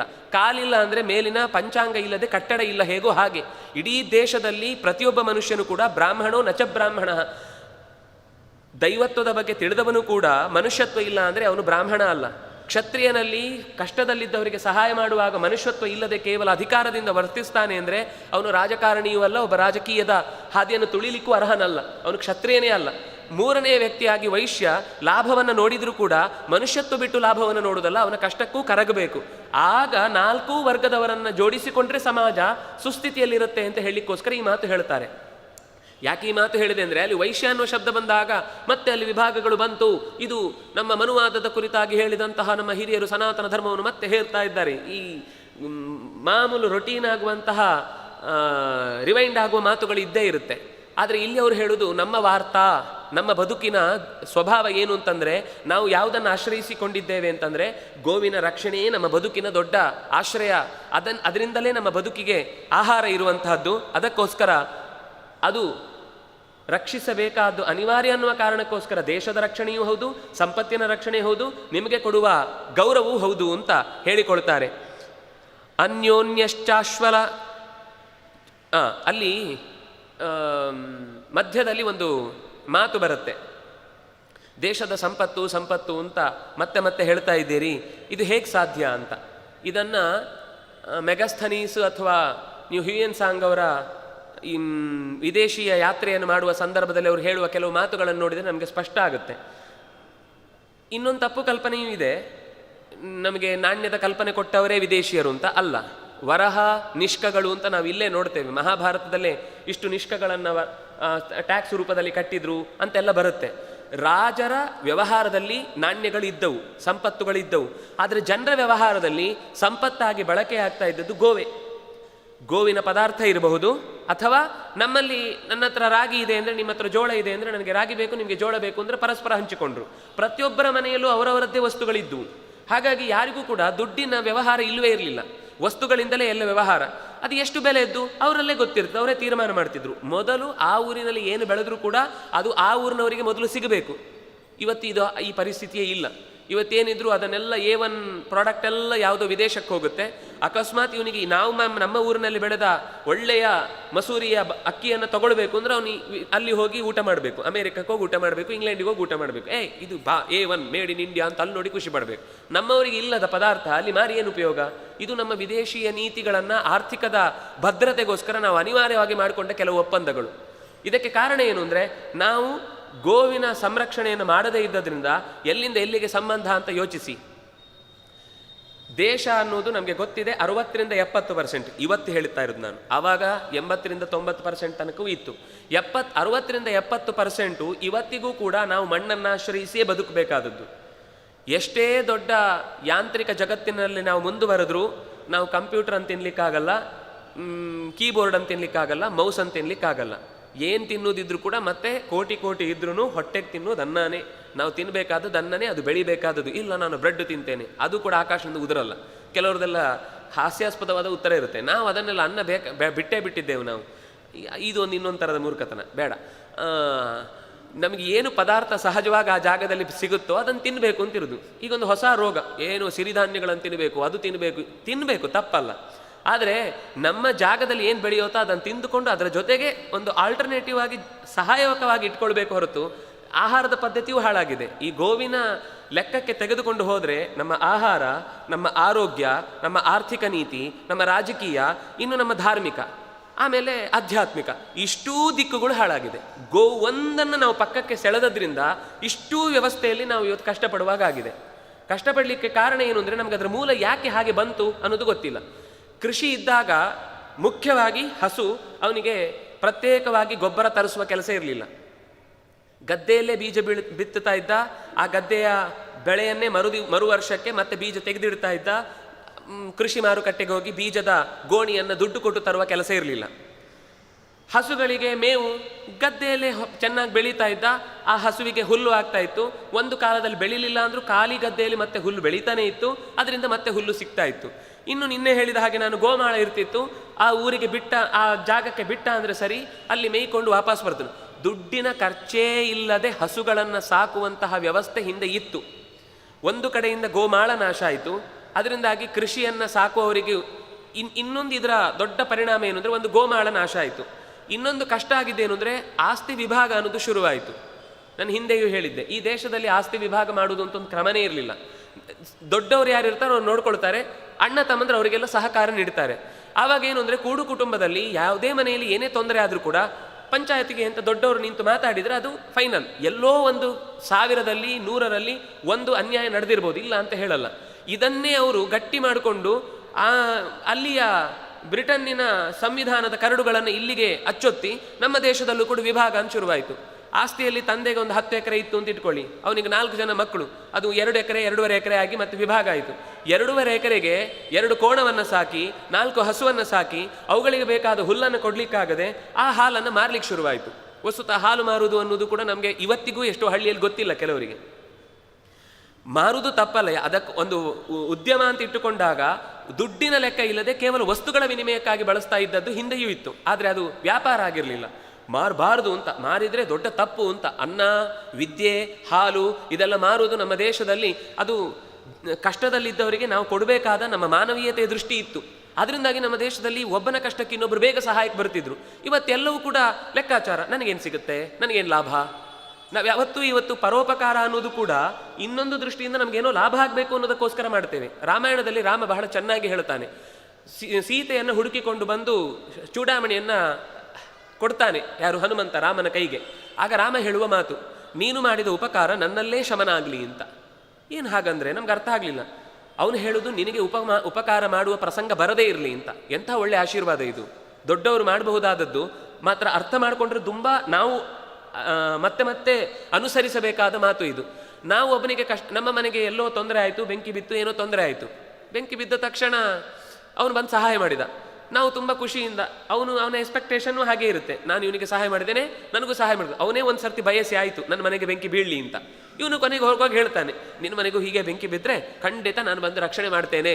ನಾವು ಉಪಕಾರ ಮಾಡಿದ್ದಕ್ಕೆ ಪ್ರತ್ಯುಪಕಾರ ಬಯಸ್ತೇವೆ ಅಂತಂದರೆ ಅದರ ಅರ್ಥ ನಮಗೂ ಆ ಕಷ್ಟ ಬರಲಿ ಅಂತ. ಆದರೆ ಹಸುವಿನ ಸಾಕುವಿಕೆಯನ್ನು ಯಾವತ್ತೂ ಕೂಡ ಅದು ಉಪಕಾರದ ದೃಷ್ಟಿಯಿಂದ ಮಾಡ್ತಿರ್ಲಿಲ್ಲ, ನಮ್ಮ ಕರ್ತವ್ಯ ಅನ್ನುವ ದೃಷ್ಟಿಯಿಂದ ಮಾಡ್ತಾ ಇದ್ರು. ಎಷ್ಟೋ ಸರ್ತಿ ಹಾಲೇ ಕೊಡದೇ ಇದ್ದಾಗಲೂ ಅದನ್ನು ಸಾಕ್ತಾರೆ. ಯಾಕೆಂದರೆ ಆಗಲೂ ಅದು ವ್ಯರ್ಥ ಅಲ್ಲ. ಅದು ಹೋರಿಯಾಗಿರ್ಬೋದು, ಸಾಯುವ ಪರಿಸ್ಥಿತಿಗೆ ಬಂದಾಗಲೂ ಅದನ್ನು ಮಾರ್ತಿರ್ಲಿಲ್ಲ. ಯಾಕೆಂದರೆ ಅದರ ಹಾಲು ಕೊಡದೇ ಇದ್ರೂ ಕೂಡ ಗೊಬ್ಬರ, ಗೋಮೂತ್ರ ಏನಿದೆ ಅದು ತುಂಬ ಉಪಯುಕ್ತ ಅಂತ ಕೃಷಿಗೆ ಇವತ್ತು ಮತ್ತೆ ವಾಪಸ್ಸು ಬರ್ತಾ ಇದ್ದಾರೆ. ವಿದೇಶದಲ್ಲಿ ನೋಡಿ ಕಲ್ತು ಬಂದು ಇಲ್ಲೇ ಇತ್ತು, ಅದು ಮರ್ತ್ವಿ. ಅವರು ಈಗ ನಾವು ಎಲ್ಲ ಭೂಮಿಯನ್ನು ಫರ್ಟಿಲೈಸರ್ ಹಾಕಿ ಅದು ನಾಳೆ ಫರ್ಟಿಲೈಸರ್ ಕೊಟ್ಟರೆ ಮಾತ್ರ ಬೆಳೆಯುವುದು, ಇಲ್ಲ ಅಂದರೆ ಅದಕ್ಕೆ ನೀರನ್ನು ಉಳಿಸಿಕೊಳ್ಳುವ ಒಣ ಆಗುತ್ತೆ. ಯಾಕೆಂದರೆ ಗೊಬ್ಬರ ಏನು ಮಾಡುತ್ತೆ ಅಂದರೆ ಅದರ ಆ ಹುಲ್ಲು ತಿಂದು ಆ ಒಂದು ಕಾಂಬಿನೇಷನ್ ಇದೆಯಲ್ವಾ, ಅದು ಭೂಮಿಯಲ್ಲೇ ನೀರು ಬಹಳ ದಿವಸ ಉಳಿಯುವ ಹಾಗೆ ಮಾಡುತ್ತೆ. ಈ ಗೊಬ್ಬರ, ಸಾವಯವ ಗೊಬ್ಬರ, ಹಸುವಿನ ಗೊಬ್ಬರ ಅಥವಾ ಎಮ್ಮೆ ಕೋಣ, ಅದು ಎಲ್ಲವೂ ಸೇರುತ್ತೆ. ನಾನು ಹೇಳ್ತಾ ಇರೋದು ಅಷ್ಟೂ ಸೇರಿ. ಈ ಗೊಬ್ಬರದ ಬಳಕೆ ಇದ್ದಾಗ ನೀರಿನ ಬಳಕೆ ಬಹಳ ಕಮ್ಮಿ ಮಾಡಬಹುದು. ಅದಕ್ಕೋಸ್ಕರ ಮತ್ತೆ ನಾವು ಯಂತ್ರವನ್ನು ಉಪಯೋಗಿಸಿಕೊಂಡು ವಿದ್ಯುತ್ತಿನ ಬಳಕೆಯೂ ಬೇಕಾಗಿಲ್ಲ. ಪ್ರಕೃತಿಯಲ್ಲಿ ಸಹಜವಾದ ನೀರಿನಿಂದಲೇ 2 ಬೆಳೆಯನ್ನು ಆರಾಮಾಗಿ ತೆಗಿಬೋದು. 3ನೇ ಬೆಳೆಗೆ ಬೇಕಿದ್ದರೆ ಯಂತ್ರವನ್ನು ಬಳಸ್ಬೋದು. ಇವತ್ತು ಅದೇ ಒಂದು ದೊಡ್ಡ ಪಂಪ್ ಸೆಟ್ಗಳನ್ನು ಫ್ರೀ ಆಗಿ ಕೊಡ್ತಾ ಇದ್ದೇವೆ. ಅದು ಎಷ್ಟು ಜನಕ್ಕೆ ಸಿಕ್ಕಿರುತ್ತೆ ಗೊತ್ತಿಲ್ಲ. ವಿದ್ಯುತ್ತನ್ನು ಫ್ರೀ ಆಗಿ ಕೊಡ್ತೇವೆ. ಕೊನೆಗೆ ಹಳ್ಳಿಗಳಲ್ಲಿ ಏನು ಅಂದರೆ ಕರೆಂಟ್ ಬರುವುದೇ ಅಪರೂಪ. ಅವ್ರು ಬಂದಾಗ ಪಾಪ ನೀರು ಹಾಕ್ಕೊಳ್ಬೇಕು. ಕೊನೆಗೆ ಏತವೇ ಗತಿ. ಆ ಹಿಂದಿನ ಕಾಲದಲ್ಲಿ ವ್ಯವಸ್ಥೆ ಎಷ್ಟು ಚೆನ್ನಾಗಿತ್ತು, ಎಲ್ಲ ಸ್ವಾವಲಂಬಿಗಳಾಗಿದ್ದರು. ಬೀಜಕ್ಕೆ ಯಾರನ್ನು ಅಪೇಕ್ಷಿಸಬೇಕಾಗಿರಲಿಲ್ಲ, ಗೊಬ್ಬರಕ್ಕೆ ಯಾರನ್ನು ಅಪೇಕ್ಷಿಸಬೇಕಾಗಿರಲಿಲ್ಲ. ಅದಕ್ಕೆ ಬೇಕಾದಂಥ ಕ್ರಿಮಿನಾಶಕಗಳು ಕೂಡ ಗೋಮಯವನ್ನು ಮಿಕ್ಸ್ ಮಾಡಿ ಅದರ ಜೊತೆಗೆ ಪಾಲಾಕ್ಷ ಅಂತ ಒಂದು ಭೀಮನ ಅಮಾವಾಸ್ಯೆಯ ಸಂದರ್ಭದಲ್ಲಿ ಒಂದು ಬಳಸ್ತಾರೆ, ಮರದ ತೊಗಟೆಯನ್ನು, ಜೊತೆಗೆ ಬೇವು, ಇಷ್ಟನ್ನು ಚೆನ್ನಾಗಿ ಜಜ್ಜಿ ಅದನ್ನು ಉಪಯೋಗಿಸಿಕೊಂಡು ಅಕಸ್ಮಾತ್ ಏನಾದರೂ ಹುಳ ಬಂದಿದೆ ಅಂತ ಅದನ್ನು ಹಾಕಿದ್ರು ಅಂತಂದರೆ ಎಲ್ಲ ಹುಳ ನಾಶ ಆಗುತ್ತೆ. ಅದರ ಬೆರಣಿ ತಟ್ಟಿ ಅದನ್ನು ಬೆಂಕಿಯಲ್ಲಿ ಉರುವಲು ಮಾಡಿಕೊಂಡ ಮೇಲೆ ಅದರ ಬೂದಿಯನ್ನು ಅದರ ಮೇಲೆ ಸಿಂಪಡಣೆ ಮಾಡಿದರೆ ಹುಳಗಳು ತಾನಾಗಿ ಸತ್ತು ಹೋಗುತ್ತೆ. ಅಂದರೆ ಇಷ್ಟು ವ್ಯವಸ್ಥಿತವಾಗಿ ಹಿಂದೆ ಪ್ರತಿಯೊಂದು ಕ್ಷೇತ್ರಕ್ಕೂ ಏನೇನು ಅದರಲ್ಲೂ ವಿಭಾಗ ಇದೆ, ಎಲ್ಲದಕ್ಕೂ ಅದನ್ನು ಬಳಸುವ ಹಾಗಿಲ್ಲ. ಉದ್ದು ಬೆಳೆಯುವುದಾದರೆ ಒಂದು ಥರ, ಯಾವುದು ಹೆಸರು ಕಾಳು ಬೆಳೆಯುವುದಾದರೆ ಒಂದು ಥರ, ಹುರುಳಿ ಕಾಳು ಬೆಳೆಯುವುದಾದರೆ ಒಂದು ಥರ, ಭತ್ತ ಬೆಳೆಯುವುದಾದರೆ ಒಂದು ಥರ, ಎಲ್ಲದಕ್ಕೂ ಅದರಲ್ಲಿ ವಿಭಾಗ ಇದೆ. ಅದರಲ್ಲಿ ಕರಿ ಹೆಸರು ಬೇಳೆ ಆದರೆ ಬೇರೆ ಥರ, ಹಸಿರಾದರೆ ಬೇರೆ ಥರ. ಇದೆಲ್ಲವನ್ನು ಬೆಳೆಯುವಾಗ ಗೋವಿನ ಯಾವ ಯಾವ ಭಾಗಗಳನ್ನು ಎಲ್ಲೆಲ್ಲಿ ಬಳಸಬೇಕು ಅಂತ ಇಷ್ಟು ಬಳಸಿ ಅದರಿಂದ ಸಿಕ್ಕಿದ ಪದಾರ್ಥವನ್ನು ಹಸುವಿಗೆ ಇಡೀ ಹುಲ್ ಅದು ತಿನ್ನುವುದೇನು. ಅದಕ್ಕೊಂದು ಮಾತು ಹೇಳ್ತಾರೆ, ಭುಕ್ತ್ವಾ ತೃಣಾನಿ ಶುಷ್ಕಾನಿ ಪೀತ್ವಾ ತೋಯಂ ಜಲಾಶಯ ದುಗ್ಧಂ ದದಾತಿ ಲೋಕೆಭ್ಯ ಗಾವೋ ವಿಶ್ವಸ್ಯ ಮಾತರಹ ಅಂತ. ಅದು ಸಾಕ್ಲಿಕ್ಕೇನು ಕಷ್ಟ ಇಲ್ಲ. ನಾವು ಬೇಡ ಅಂತ ತೆಗೆದು ಪಕ್ಕಕ್ಕಿಡುವ ಗಂಜಿ ಅಥವಾ ಅಕ್ಕಿ ತೊಳೆದ ನೀರು, ತರಕಾರಿಗಳ ಸಿಪ್ಪೆ, ಇನ್ನೇನೇನು ನಮ್ಮ ಪದಾರ್ಥಗಳು ಬೇಡ ಅಂತಿರುತ್ತೋ ಅದನ್ನೆಲ್ಲ ತಂದು ಹಸುವಿಗೆ ಹಾಕಿದರೆ ಬಹಳ ಪ್ರೀತಿಯಿಂದ ತಿನ್ನತ್ತೆ. ಸ್ವಲ್ಪವೂ ಬೇಸರ ಮಾಡಿಕೊಳ್ಳೋದಿಲ್ಲ. ಹುಲ್ಲು ತಿಂದು ಅಕ್ಕಚ್ಚಿ ನೀರು ಕುಡಿದು ನಮ್ಮ ಕೈಯಿಂದ ಯಾವತ್ತೂ ನೀರನ್ನು ಅಪೇಕ್ಷಿಸ ಎಲ್ಲೋ ದಾರಿಯಲ್ಲಿ ಬರುವಾಗಲಿ ಈ ಗೋದಾನಿ ಅಂತಿರುತ್ತೆ, ಹಸುವಿಗೆ ನೀರು ಕುಡಿಲಿಕ್ಕೆ ದಾರಿಯಲ್ಲೇ ಸಣ್ಣ ಸಣ್ಣ ಪಾಟ್ಗಳನ್ನೆಲ್ಲ ಮಾಡಿಟ್ಟಿರ್ತಿದ್ರು. ಅಂದರೆ ಹಸುಗಳು ಕೆಲವೊಮ್ಮೆ ಜಲಾಶಯಕ್ಕೆ ಹೋಗಿ ಕುಡಿತಾವೆ, ಕೆಲವೊಮ್ಮೆ ಮನೆ ಹತ್ತಿರನೇ ಅಂತಹದ್ದು ದಾನಿಗಳನ್ನು ಮಾಡಿರ್ತಾರೆ. ಅಂತಹ ಜಾಗದಲ್ಲಿ ಕುಡಿದು ಬಂದು ಮನೆಯಲ್ಲಿ ಸುಮ್ಮನೆ ಹಾಲು ಕೊಡೋದು ಅಷ್ಟೇ ಕೆಲಸ ಅದರದ್ದು. ಹಿಂಡಿ ಕೂಡ ಮನುಷ್ಯ ಅದು ಕೊಡಲೇಬೇಕು ಅಂತ ನಿಯಮ ಅಲ್ಲ, ಸಹಜವಾಗಿ ಅವನು ಪ್ರೀತಿಯಿಂದ ಈ ತೆಂಗಿನಕಾಯಿ ಅಥವಾ ಯಾವ್ಯಾವ ಪದಾರ್ಥದಿಂದ ಅವನು ಎಣ್ಣೆ ತೆಗಿತಾನೋ ಅದರ ಎಲ್ಲದರ ಹಿಂಡಿಯನ್ನು ಕೂಡ ಹಸುಗಳಿಗೆ ಹಾಕಿದರೆ ಅದು ಹಾಲು ಹೆಚ್ಚುತ್ತೆ ಅಂತ. ಅದು ಹಾಲು ಹೆಚ್ಚಿಸುವುದು ಹೇಗೆ ಅಂತ ಅದಕ್ಕೊಂದು ನೀವು ಹಳಬರ ಹತ್ರ ಕೇಳಿದ್ರೆ ಅವ್ರು ತುಂಬ ಒಳ್ಳೊಳ್ಳೆ ಮಾತುಗಳನ್ನು ಹೇಳ್ತಾರೆ. ಇವತ್ತಿನ ನಾವು ದೊಡ್ಡ ಕೆಚ್ಚಲಿನ ಪಾಪ ಇಡೀ ದೇಹಕ್ಕೆ ಭಾರವಾದ ಹಸುಗಳನ್ನು ನೋಡಿದರೆ ಹಿಂಸೆ ಆಗುತ್ತೆ. ಘಟಸ್ರವಾಹ, ಒಂದು ಸರ್ತಿ ಕರೆದ್ರೆ ಒಂದು ಮಡಿಕೆಯಷ್ಟು ತುಂಬುವ ಹಾಲನ್ನು ಕೊಡುವಂತಹ ಹಸುಗಳ ಜಾತಿಯೇ ಇತ್ತು. ನಾವು ಅದನ್ನು ಕಳ್ಕೊಂಡು ಅದರ ನಿಜವಾದ ಸ್ವರೂಪವನ್ನು ಹಾಳು ಮಾಡಿ ಇವತ್ತು ಉಪಯೋಗಿಸಿಕೊಳ್ತಾ ಇದ್ದೇವೆ. ವಿದ್ಯುತ್ತಿನ ಬಳಕೆಗೆ ಗೊಬ್ಬರ ಗ್ಯಾಸನ್ನು ಉರುವಲಾಗಿ ಬಳಸ್ಬೋದು, ಬೆರಣಿಯನ್ನು ಉರುವಲಾಗಿ ಬಳಸ್ಬೋದು. ಎರಡನೇದು, ವಿಜ್ಞಾನಿಗಳು ಅದಕ್ಕೆ ತುಂಬ ಕೆಲಸಗಳನ್ನು ಮಾಡಿ ಅದರಿಂದ ಎಷ್ಟೋ ಜನರೇಟರ್ಗಳನ್ನು ವಿದ್ಯುತ್ತಿನ ಸಹಾಯದಿಂದ ಎಷ್ಟೋ ಲಕ್ಷ ಕಿಲೋವ್ಯಾಟ್ ನಾವು ವಿದ್ಯುತ್ತನ್ನು ಉತ್ಪಾದನೆ ಮಾಡಲಿಕ್ಕೆ ಬೇಕಾದ ಶಕ್ತಿ ಗೋಮಯ ಗೋಮೂತ್ರದಿಂದ ಇದೆ ಅಂತ ಬಳಸ್ತಾರೆ. ಅದರ ವಿಭಾಗಗಳನ್ನು ನೀವು ಇಂಟರ್ನೆಟ್ಟಲ್ಲಿ ಹೋಗಿ ಹುಡುಕಿದರೆ ಸಿಗುತ್ತೆ ಯಾವ ರೀತಿ ಅದರ ವ್ಯವಸ್ಥೆ ಇದೆ ಅಂತ. ಅಂದರೆ ಒಂದು ಮನೆಯ ವ್ಯವಸ್ಥೆಯಲ್ಲಿ ಗ್ಯಾಸಿಗೆ ಖರ್ಚು ಮಾಡಬೇಕಾಗಲಿಲ್ಲ, ಕೃಷಿಕಾದರೆ ನೀರಿಗೆ ಖರ್ಚು ಮಾಡಬೇಕಾಗಲಿಲ್ಲ, ಪ್ರತ್ಯೇಕ ವಿದ್ಯುತ್ತು ಅಂತ. ಈಗ ನೋಡಿ, ಕೃಷಿಗೋಸ್ಕರ ಬೀಜವನ್ನು ಅಂಗಡಿಯಿಂದ ಕೊಡ್ತಾರೆ. ಅವನು ಆ ಬೀಜವನ್ನು ಹಾಕಿದರೆ ಕಟಾವು ಮಾಡಿ ಆ ಬೀಜವನ್ನು ಅವನು ತೆಗೆದಿಟ್ಟುಕೊಂಡ ಅಂದರೆ ಅದು ನೆಕ್ಸ್ಟ್ ಸರ್ತಿ ಹಾಕಿದರೆ ನೆಲದಲ್ಲಿ ಮಣ್ಣೇ ಆಗುತ್ತೆ ಹೊರತು ಅದು ಬೀಜನೇ ಆಗಲ್ಲ. ಅಂದರೆ ಇವತ್ತು ಕೊಡುವ ಬೀಜ ಏನು ಅಂದರೆ ಅದು ನಿರ್ಬೀಜ, ಒಂದು ಸರ್ತಿ ಮಾತ್ರ ಬೆಳೆ ಕೊಡುತ್ತೆ ಹೊರತು ಅದು ಅವರು ತಮ್ಮ ಕಂಪನಿಯ ವ್ಯವಹಾರವನ್ನು ನಡೆಸಲಿಕ್ಕೋಸ್ಕರ ನೀವು ಕೇಳುವಾಗ ಬಹಳ ಖುಷಿಯಾಗುತ್ತೆ, ಸೀಡ್ಲೆಸ್ ಪಪ್ಪಾಯ ಅಂತ. ಅದರ ಅರ್ಥ ಏನು ಗೊತ್ತಾ? ನೆಕ್ಸ್ಟ್ ಜನ್ರೇಷನ್ ನಾವು ಪಪ್ಪಾಯ ಕೇಳಬೇಕು ಅಂದರೆ ಅವ್ರ ಹತ್ರನೇ ಹೋಗಬೇಕು. ಪ್ರತಿಯೊಂದು ಪದಾರ್ಥವೂ ಅಷ್ಟೇ, ಯಾವುದನ್ನು ನಾವು ಬೀಜ ಇಲ್ಲದ್ದು ನಮ್ಗದು ಕಟ್ಟು ಮಾಡಿ ತಿನ್ಲಿಕ್ಕೆ ಸುಲಭ ಆಗುತ್ತೆ, ಮಧ್ಯದಲ್ಲಿ ಬೀಜ ಸಿಗಲ್ಲ ಅಂತ ನಾವು ಖುಷಿ ಪಡ್ತೇವೆ. ಅದು ದೊಡ್ಡ ಅನ್ಯಾಯ ಕೃಷಿಗೆ ಮಾಡ್ತಾ ಇರುವಂತಹದ್ದು. ಕುಲಾಂತರಿ ತಳಿಗಳು ಅಥವಾ ಅದರ ಮೂಲ ಸ್ವರೂಪವನ್ನು ಬದಲಾಯಿಸುವಂತಹದ್ದು, ಅದು ಹಸುಗಳಲ್ಲಿರಲಿ, ಸಸ್ಯಗಳಲ್ಲಿರಲಿ, ಹಣ್ಣುಗಳಲ್ಲಿರಲಿ, ಯಾವುದರಲ್ಲಿ ಬಳಸಿದ್ರು. ಇನ್ನು ಸೀಡ್ಲೆಸ್ ಬೀಜ ಅದು ಶೇಂಗಾ ಬರದೇ ಇದ್ರೆ ಸಾಕು, ಅದನ್ನು ತೋರಿಸಿ ಖಾಲಿ ಕೊಟ್ಟು ನೋಡಿ ನಿಮಗೆ ಅಪರೂಪದ ಇನ್ನೊಂದು ಕೊಡ್ತಾ ಇದ್ದೇವೆ ಅಂತ. ಎಂಥ ಮೂರ್ಖತನ ನಮ್ದೆಲ್ಲ. ಸೌಖ್ಯಕ್ಕೋಸ್ಕರ, ಸೌಕರ್ಯಕ್ಕೋಸ್ಕರ ಯಾವ ತಪ್ಪು ಮಾಡಿದ್ರೂ ನಮ್ಗದು ಈ ಕ್ಷಣಕ್ಕೆ ಮಾತ್ರ ಲಾಭವನ್ನು ನೋಡ್ತೇವೆ ಹೊರತು ಅದರ ಮುಂದಿನ ಪರಿಣಾಮ ಏನು ಅಂತ ನಾವು ಯೋಚಿಸ್ತಾ ಇಲ್ಲ.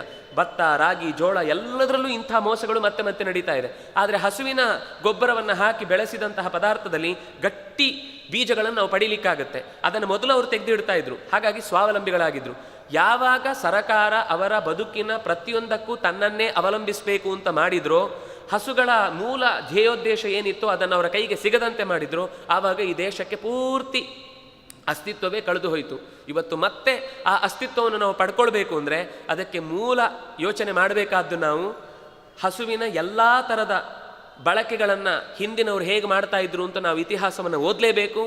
ಆ ಇತಿಹಾಸವನ್ನು ಓದಿದರೆ ಮಾತ್ರ ನಮ್ಮ ದೇಶದ ಮತ್ತೆ ನಮಗೆ ಯಾವ ದೇಶದ ಮೇಲೂ ಆಳ್ವಿಕೆ ಮಾಡುವ ಆಸೆ ಇಲ್ಲ, ಹಿಂದಿನೂ ಇರಲಿಲ್ಲ, ಇವತ್ತಿಗೂ ಇಲ್ಲ, ಇನ್ಯಾವತ್ತು ಬರಲಿಕ್ಕೂ ಸಾಧ್ಯ ಇಲ್ಲ. ಆದರೆ ಯಾವುದೇ ದೇಶಕ್ಕೆ ಯಾವುದೇ ಥರದ ರಾಜಕೀಯ ಇರ್ಬೋದು, ಆಧ್ಯಾತ್ಮಿಕ ಇರ್ಬೋದು, ಮಾನಸಿಕ ಇರ್ಬೋದು, ಸಾಮಾಜಿಕ ಇರ್ಬೋದು, ಸಾಂಸ್ಕೃತಿಕವಾದ ಸಮಸ್ಯೆಗಳು ಬಂದಾಗ ಪ್ರಶ್ನೆಗೆ ಉತ್ತರ ಕೊಡಲಿಕ್ಕೆ ನಾವಿದ್ದೇವೆ ಅಂತ ಅಭಯ ಕೊಡುವ ಒಂದು ಕೈ ಎತ್ತಿ ನಿಮ್ಮ ರಕ್ಷಣೆಗೆ ಇದ್ದೇವೆ ಅಂತ ಹೇಳುವ ವಿಶ್ವಗುರುವಾಗುವ ಭಾರತದ ಕನಸಿಗೆ ಮೊದಲು ಬೀಜಕ್ಷೇಪ ಆಗಬೇಕಾದದ್ದು ಗೋವಿನ ರಕ್ಷಣೆಯಿಂದ. ಅದಾಗದೆ ಇನ್ನು ದೇಶದ ನಮಗೆ ಗೊತ್ತಿದೆ, ಇವತ್ತು ಗೋವಿನ ಹತ್ಯೆಯಾಗಿ ಅದರ ಮಾಂಸದ ರಫ್ತು ಮಾಡುವುದರಲ್ಲಿ ಭಾರತಕ್ಕೆ ಬಹಳ ದೊಡ್ಡ ಸ್ಥಾನ ಸಿಕ್ಕಿಬಿಟ್ಟಿದೆ. ಬ್ರೆಜಿಲ್ ಇತ್ತು, ಅದು ಮತ್ತೆ ಭಾರತದ ಸ್ಥಾನಕ್ಕೆ ಬಂದಿದೆ. ಆದರೆ ಅದರಲ್ಲೊಂದು ಮೋಸವೂ ಇದೆ. ಕಾರಣ ಏನು ಅಂದರೆ, ಗೋವಿನ ಹೆಸರಿನಲ್ಲಿ ಬೀಫು ಅಂತ ಹೇಳಿ ಉಳಿದ ಎತ್ತು, ಕೋಣ ಇತ್ಯಾದಿಗಳನ್ನು ಬಳಸಿ ಅದನ್ನು ಅದೇ ಹೆಸರಿನಲ್ಲಿ ಸೇರಿಸಿ ಭಾರತಕ್ಕೆ ಕೆಟ್ಟ ಹೆಸರು ಬರುವಂಥ ಪ್ರಯತ್ನವೂ ನಡೆಸ್ತಾ ಇದೆ. ಆದರೆ ಮಾರಾಟ ಆಗ್ತಾ ಇರುವುದು ಸತ್ಯ. ಯಾವ ಧರ್ಮ ಗ್ರಂಥದಲ್ಲಿಯೂ ಕೂಡ ಗೋವಿನ ಮಾಂಸವನ್ನು ತಿನ್ನಬೇಕು, ಅದೇ ಶ್ರೇಷ್ಠ, ಅದನ್ನೇ ನೈವೇದ್ಯ ಕೊಡಬೇಕು ಅಂತ ಹೇಳಿಲ್ಲ. ಇದನ್ನು ಸ್ವತಃ ಆ ಧರ್ಮೀಯರೇ ಒಪ್ಪಿಕೊಳ್ತಾರೆ. ಆದರೆ ಕೇವಲ ಭಾರತದ ಮೇಲೆ ನಾವು ದಾಳಿ ಮಾಡಬೇಕಾದ್ರೆ ಅವರ ಮೂಲ ನಂಬಿಕೆಯ ಜಾಗ ಅದು ಗೋವು. ಆದ್ರಿಂದಾಗಿ ಅದನ್ನೇ ನಾವು ನಿರ್ನಾಮ ಮಾಡದೆ ನಮಗೆ ಆ ದೇಶದಲ್ಲಿ ಅಸ್ತಿತ್ವವನ್ನು ಉಳಿಸ್ಕೊಳ್ಳಿಕ್ಕಾಗಲಿಲ್ಲ, ಆಗುವುದಕ್ಕೆ ಸಾಧ್ಯವೂ ಇಲ್ಲ ಅನ್ನುವ ಧ್ಯೇಯೋದ್ದೇಶವನ್ನು, ಒಳಗಿನ ಎಜೆಂಡಾವನ್ನು ಇಟ್ಟುಕೊಂಡೇ ಒಂದು ಕಡೆಯಿಂದ ಮತಾಂತರದ ದೃಷ್ಟಿಯಿಂದ ಗುರುಕುಲದ ಶಿಕ್ಷಣವನ್ನು ನಾಶ ಮಾಡಿದರು, ಇನ್ನೊಂದು ಕಡೆ ತಮ್ಮ ಮತದ ಒತ್ತಡವನ್ನು ಹೇರಲಿಕ್ಕೋಸ್ಕರವಾಗಿ ಗೋವಿನ ಮೂಲವನ್ನು ನಾಶ ಮಾಡಿದರು. ಇದೆರಡನ್ನೂ ಕೂಡ ವ್ಯವಸ್ಥಿತವಾಗಿ ಅವರು ಎಷ್ಟು ವ್ಯವಸ್ಥಿತವಾಗಿ ಮಾಡ್ತಾ ಇದ್ದಾರೆ ಅಂತ ಗೊತ್ತಾಗಿಯೂ ನಾವು ಮತ್ತೆ ಕಣ್ಣು ಮುಚ್ಚಿ ಕೂತು ಇವತ್ತು ಕನಿಷ್ಠ ಅದಕ್ಕೆ ಕೆಲಸ ಮಾಡುವವರು ತುಂಬ ಜನ ಇವತ್ತು ಇದ್ದಾರೆ. ನಾವು ಅದನ್ನು ಮಾಡಲಿಕ್ಕಾಗಲಿಲ್ಲ ಅಂದರೂ ಅದರ ಸಂಶೋಧನೆಗಳನ್ನು ನಡೆಸುವ ವ್ಯವಸ್ಥೆಗಾದರೂ ನಾವು ಸಪೋರ್ಟ್ ಮಾಡಬೇಕು. ಪೇಜಾವರ ಚಿಕ್ಕ ಶ್ರೀಪಾದರು ಗೋವರ್ಧನಗಿರಿ ಟ್ರಸ್ಟ್ ಅಂತ ಇಟ್ಟುಕೊಂಡು ನೀವು ಹೋಗಿ ನೋಡಿದರೆ ಗೊತ್ತಾಗುತ್ತೆ. ಸಾವಿರಾರು 2,000-2,500 ಹಸು ಯಾವ ರೀತಿಯಿಂದಲೂ ಹಾಲು ಕೊಡದ, ಕೈಕಾಲು ಮುರಿದ, ರೋಗಿಷ್ಠವಾದ ಹಸುಗಳನ್ನು ಕನಿಷ್ಠ ತಿಂಗಳಿಗೆ 5 ಲಕ್ಷದಿಂದ 6 ಲಕ್ಷ ಅದಕ್ಕೆ ವಿನಿಯೋಗ ಮಾಡ್ತಾರೆ. ಅದು ಕೇವಲ ಕೊಡುವುದು ಕೊನೆಗೆ 60-70 ಲೀಟರ್ ಹಾಲು ಕೆಲವು ಹಸುಗಳಿಂದ ಸಿಗುವಂಥದ್ದು. ಉಳಿದಂತೆ ಯಾವ ಲಾಭವೂ ಇಲ್ಲದೆ ಅದನ್ನು ಸಾಕ್ತಾ ಇದ್ದಾರೆ. ಯಾಕೆಂದರೆ ಅದು ಸಾಕಲೇಬೇಕಾದ ಅನಿವಾರ್ಯತೆ ನಮಗಿದೆ, ಯಾಕೆಂದರೆ ತಳಿಯೇ ನಾಶ ಆಗ್ತಾ ಇದೆ. ಈ ದೃಷ್ಟಿಯಲ್ಲಿ ಇನ್ನು ರಾಮಚಂದ್ರಾಪುರ ಮಠದ ಶ್ರೀಗಳಿರ್ಬೋದು, ಇತರ ಹೆಸರು ಹೇಳದೆ ಎಷ್ಟೋ ಜನ ಕೆಲಸ ಮಾಡುವವರು ಇದ್ದಾರೆ. ಕನಿಷ್ಠ ನಾವು ಈ ವಿಷಯದಲ್ಲಿ ನಮ್ಮ ಮಠಗಳನ್ನು ದೂರ ಮಾಡಲೇಬೇಕು. ದೇಶ ಉಳಿಬೇಕು ಅಂದರೆ ನಮ್ಮ ಈ ಯೋಚನೆಯಲ್ಲಿ ನಾವು ಮೊದಲು ಹಿಂದೂಗಳು ಅಥವಾ ಈ ದೇಶದ ಭಾರತೀಯರು ಅಂತ ಅನ್ನುವ ಎಚ್ಚರ ಇಟ್ಟುಕೊಂಡು ನಾವು ಕೈ ಜೋಡಿಸದೇ ಇದ್ದರೆ ವಿಭಾಗ ಆದ ನಮ್ಮೆಲ್ಲರನ್ನು ಒಂದೊಂದು ತುತ್ತಾಗಿ ಸುಲಭವಾಗಿ ನುಂಗಿಬಿಡ್ತಾರೆ. ನಾವು ಆವಾಗ ಯಾರನ್ನೂ ದೂರ್ಲಿಕ್ಕಾಗುವುದಿಲ್ಲ. ನಾನು ತುಂಬ ದುಃಖದಿಂದ ಹೇಳ್ತಾ ಇದ್ದೇನೆ, ನಮ್ಮ ಕಾಲದಲ್ಲಿ ಅದನ್ನು ನೋಡುವ ಪರಿಸ್ಥಿತಿ ಬಾರದೇ ಇರಬೇಕು ಅಂದರೆ ಕನಿಷ್ಠ ಪಕ್ಷ ನಾವು ಅದನ್ನು ಶ್ರದ್ಧೆಯಿಂದ ಆ ಕೆಲಸಕ್ಕೆ ನಾವು ಕೈ ಜೋಡಿಸಬೇಕು. ಎಲ್ಲಿಯಾದರೂ ಹಳ್ಳಿಯಲ್ಲಿ ತುಂಬ ಜಾಗ ತಗೊಂಡು ಅದನ್ನು ಸುಮ್ಮನೆ ಜಾಗ ಬಿಟ್ಟರೆ ಸಾಕು, ಯಾವುದಾದ್ರೂ ಹಸುಗಳು ಮೇಯ್ಕೊಳ್ಳಿಕ್ಕೆ ಜಾಗ ಆಗುತ್ತೆ. ನಾವೇನು ಅಂದರೆ 1 ಇಂಚು ಜಾಗ ಕೂಡ ಅಲ್ಲಿ ನೆಲಕ್ಕೆ ನೀರು ಹೋಗೋದಕ್ಕೆ ಅವಕಾಶ ಕೊಡಬಾರ್ದು ಅನ್ನುವ ರೀತಿ ಸಿಮೆಂಟ್ ಹಾಕಿ ನಾವು ಕ್ಲೀನು ಅಂತ ತೋರಿಸಿಕೊಳ್ಳಿಕ್ಕೆ ನಡ್ಕೊಳ್ತೇವೆ. ತಪ್ಪದು. ನಮ್ಮ ಮನೆಯ ಸುತ್ತ 4 ಗಿಡಗಳನ್ನು ನೆಟ್ಟು ಕನಿಷ್ಠ ಪಕ್ಷ ಆ ಗಿಡದ ಬುಡಕ್ಕೆ ನೀರು ಹೋಗಿ ಆದರೂ ಅಂತರ್ಜಲ ಜಾಸ್ತಿ ಆಗುತ್ತೆ. ಹಸು ಇದ್ದಲ್ಲೆಲ್ಲ ಅದನ್ನು ಕೃಷ್ಣ ಹೇಳಿದ, ಗೋವರ್ಧನ ಪರ್ವತ ಅಂತ ಇದ್ದಾಗ ಮಾತ್ರ ನಾವೆಲ್ಲರೂ ಬದುಕಲಿಕ್ಕೆ ಸಾಧ್ಯ ಅಂತ. ಆ ರೀತಿ ನಾವು ಸಗಣಿಯ ಗೋವರ್ಧನ ಪರ್ವತ ಮಾತ್ರ ಕಟ್ಟಿಕೊಳ್ಳದೆ ಒಂದು ಅಲ್ಲಿ ನೋಡಿ ಮತ್ತೆ ಸಗಣಿಯೇ ಬಳಸುವುದು, ಅದು ಅದರ ಪ್ರತಿನಿಧಿಯಾಗಿ ಬಳಸುವುದು ಮತ್ತೆ ಸಗಣಿಯೇ. ನಾವು ಅದರ ಇನ್ನೂ ಅನೇಕ ಮುಖಗಳನ್ನು ನೋಡಲಿಕ್ಕಿದೆ. ನಾಳೆ ದಿವಸ ಸೇರಿದಾಗ ಅದರ ಆರೋಗ್ಯದ ದೃಷ್ಟಿ ಮತ್ತು ಆಧ್ಯಾತ್ಮಿಕವಾಗಿ ನಮ್ಮ ಯಜ್ಞ ಯಾಗದಲ್ಲಿ ಅದನ್ನು ಬಳಸುವ ಉದ್ದೇಶ ಏನು? ತುಂಬ ಜನ ಹೇಳ್ತಾರೆ ತುಪ್ಪವನ್ನು ಯಜ್ಞಕ್ಕೆ ಹಾಕೋದು ವೇಸ್ಟು, ಅದಕ್ಕಿಂತ ಬಡವರಿಗೆ ಯಾರಿಗಾದರೂ 4 ಜನಕ್ಕೆ ಕೊಡಿ. ಒಳ್ಳೆಯ ಆಕ್ಷೇಪ. ಅದರಂತೆ ಇನ್ನೂ ತುಂಬ ಹೇಳಲಿಕ್ಕಿದೆ. ಅದನ್ನೆಲ್ಲ ನೀವು ಮಾಡ್ತೀರಿ ಇದ್ರೆ ನಾವು ಇದನ್ನು ಮಾಡ್ಲಿಕ್ಕೆ ಸಿದ್ಧ ಇದ್ದೇವೆ ಅಂತನ್ನುವ ಯೋಚನೆ ಏನು ಅಂತ ನಾಳೆ ದಿವಸ ಸೇರಿದಾಗ ನೋಡೋಣ ಅಂತ ಹೇಳ್ತಾ, ಕಾಯೇನ ವಾಚ ಮನಸ ಇಂದ್ರಿಯರ್ವಾ ಬುದ್ಧಿಯ ಆತ್ಮನಾವ ಅನುಸೃತ ಸ್ವಭಾವ ಕರೋಮಿ ಯದ್ಯತ್ ಸಕಲಂ ಪರಸ್ಮೈ ನಾರಾಯಣಾಯೇತಿ ಸಮರ್ಪಯಾಮಿ. ಕೃಷ್ಣಾರ್ಪಣಮಸ್ತು.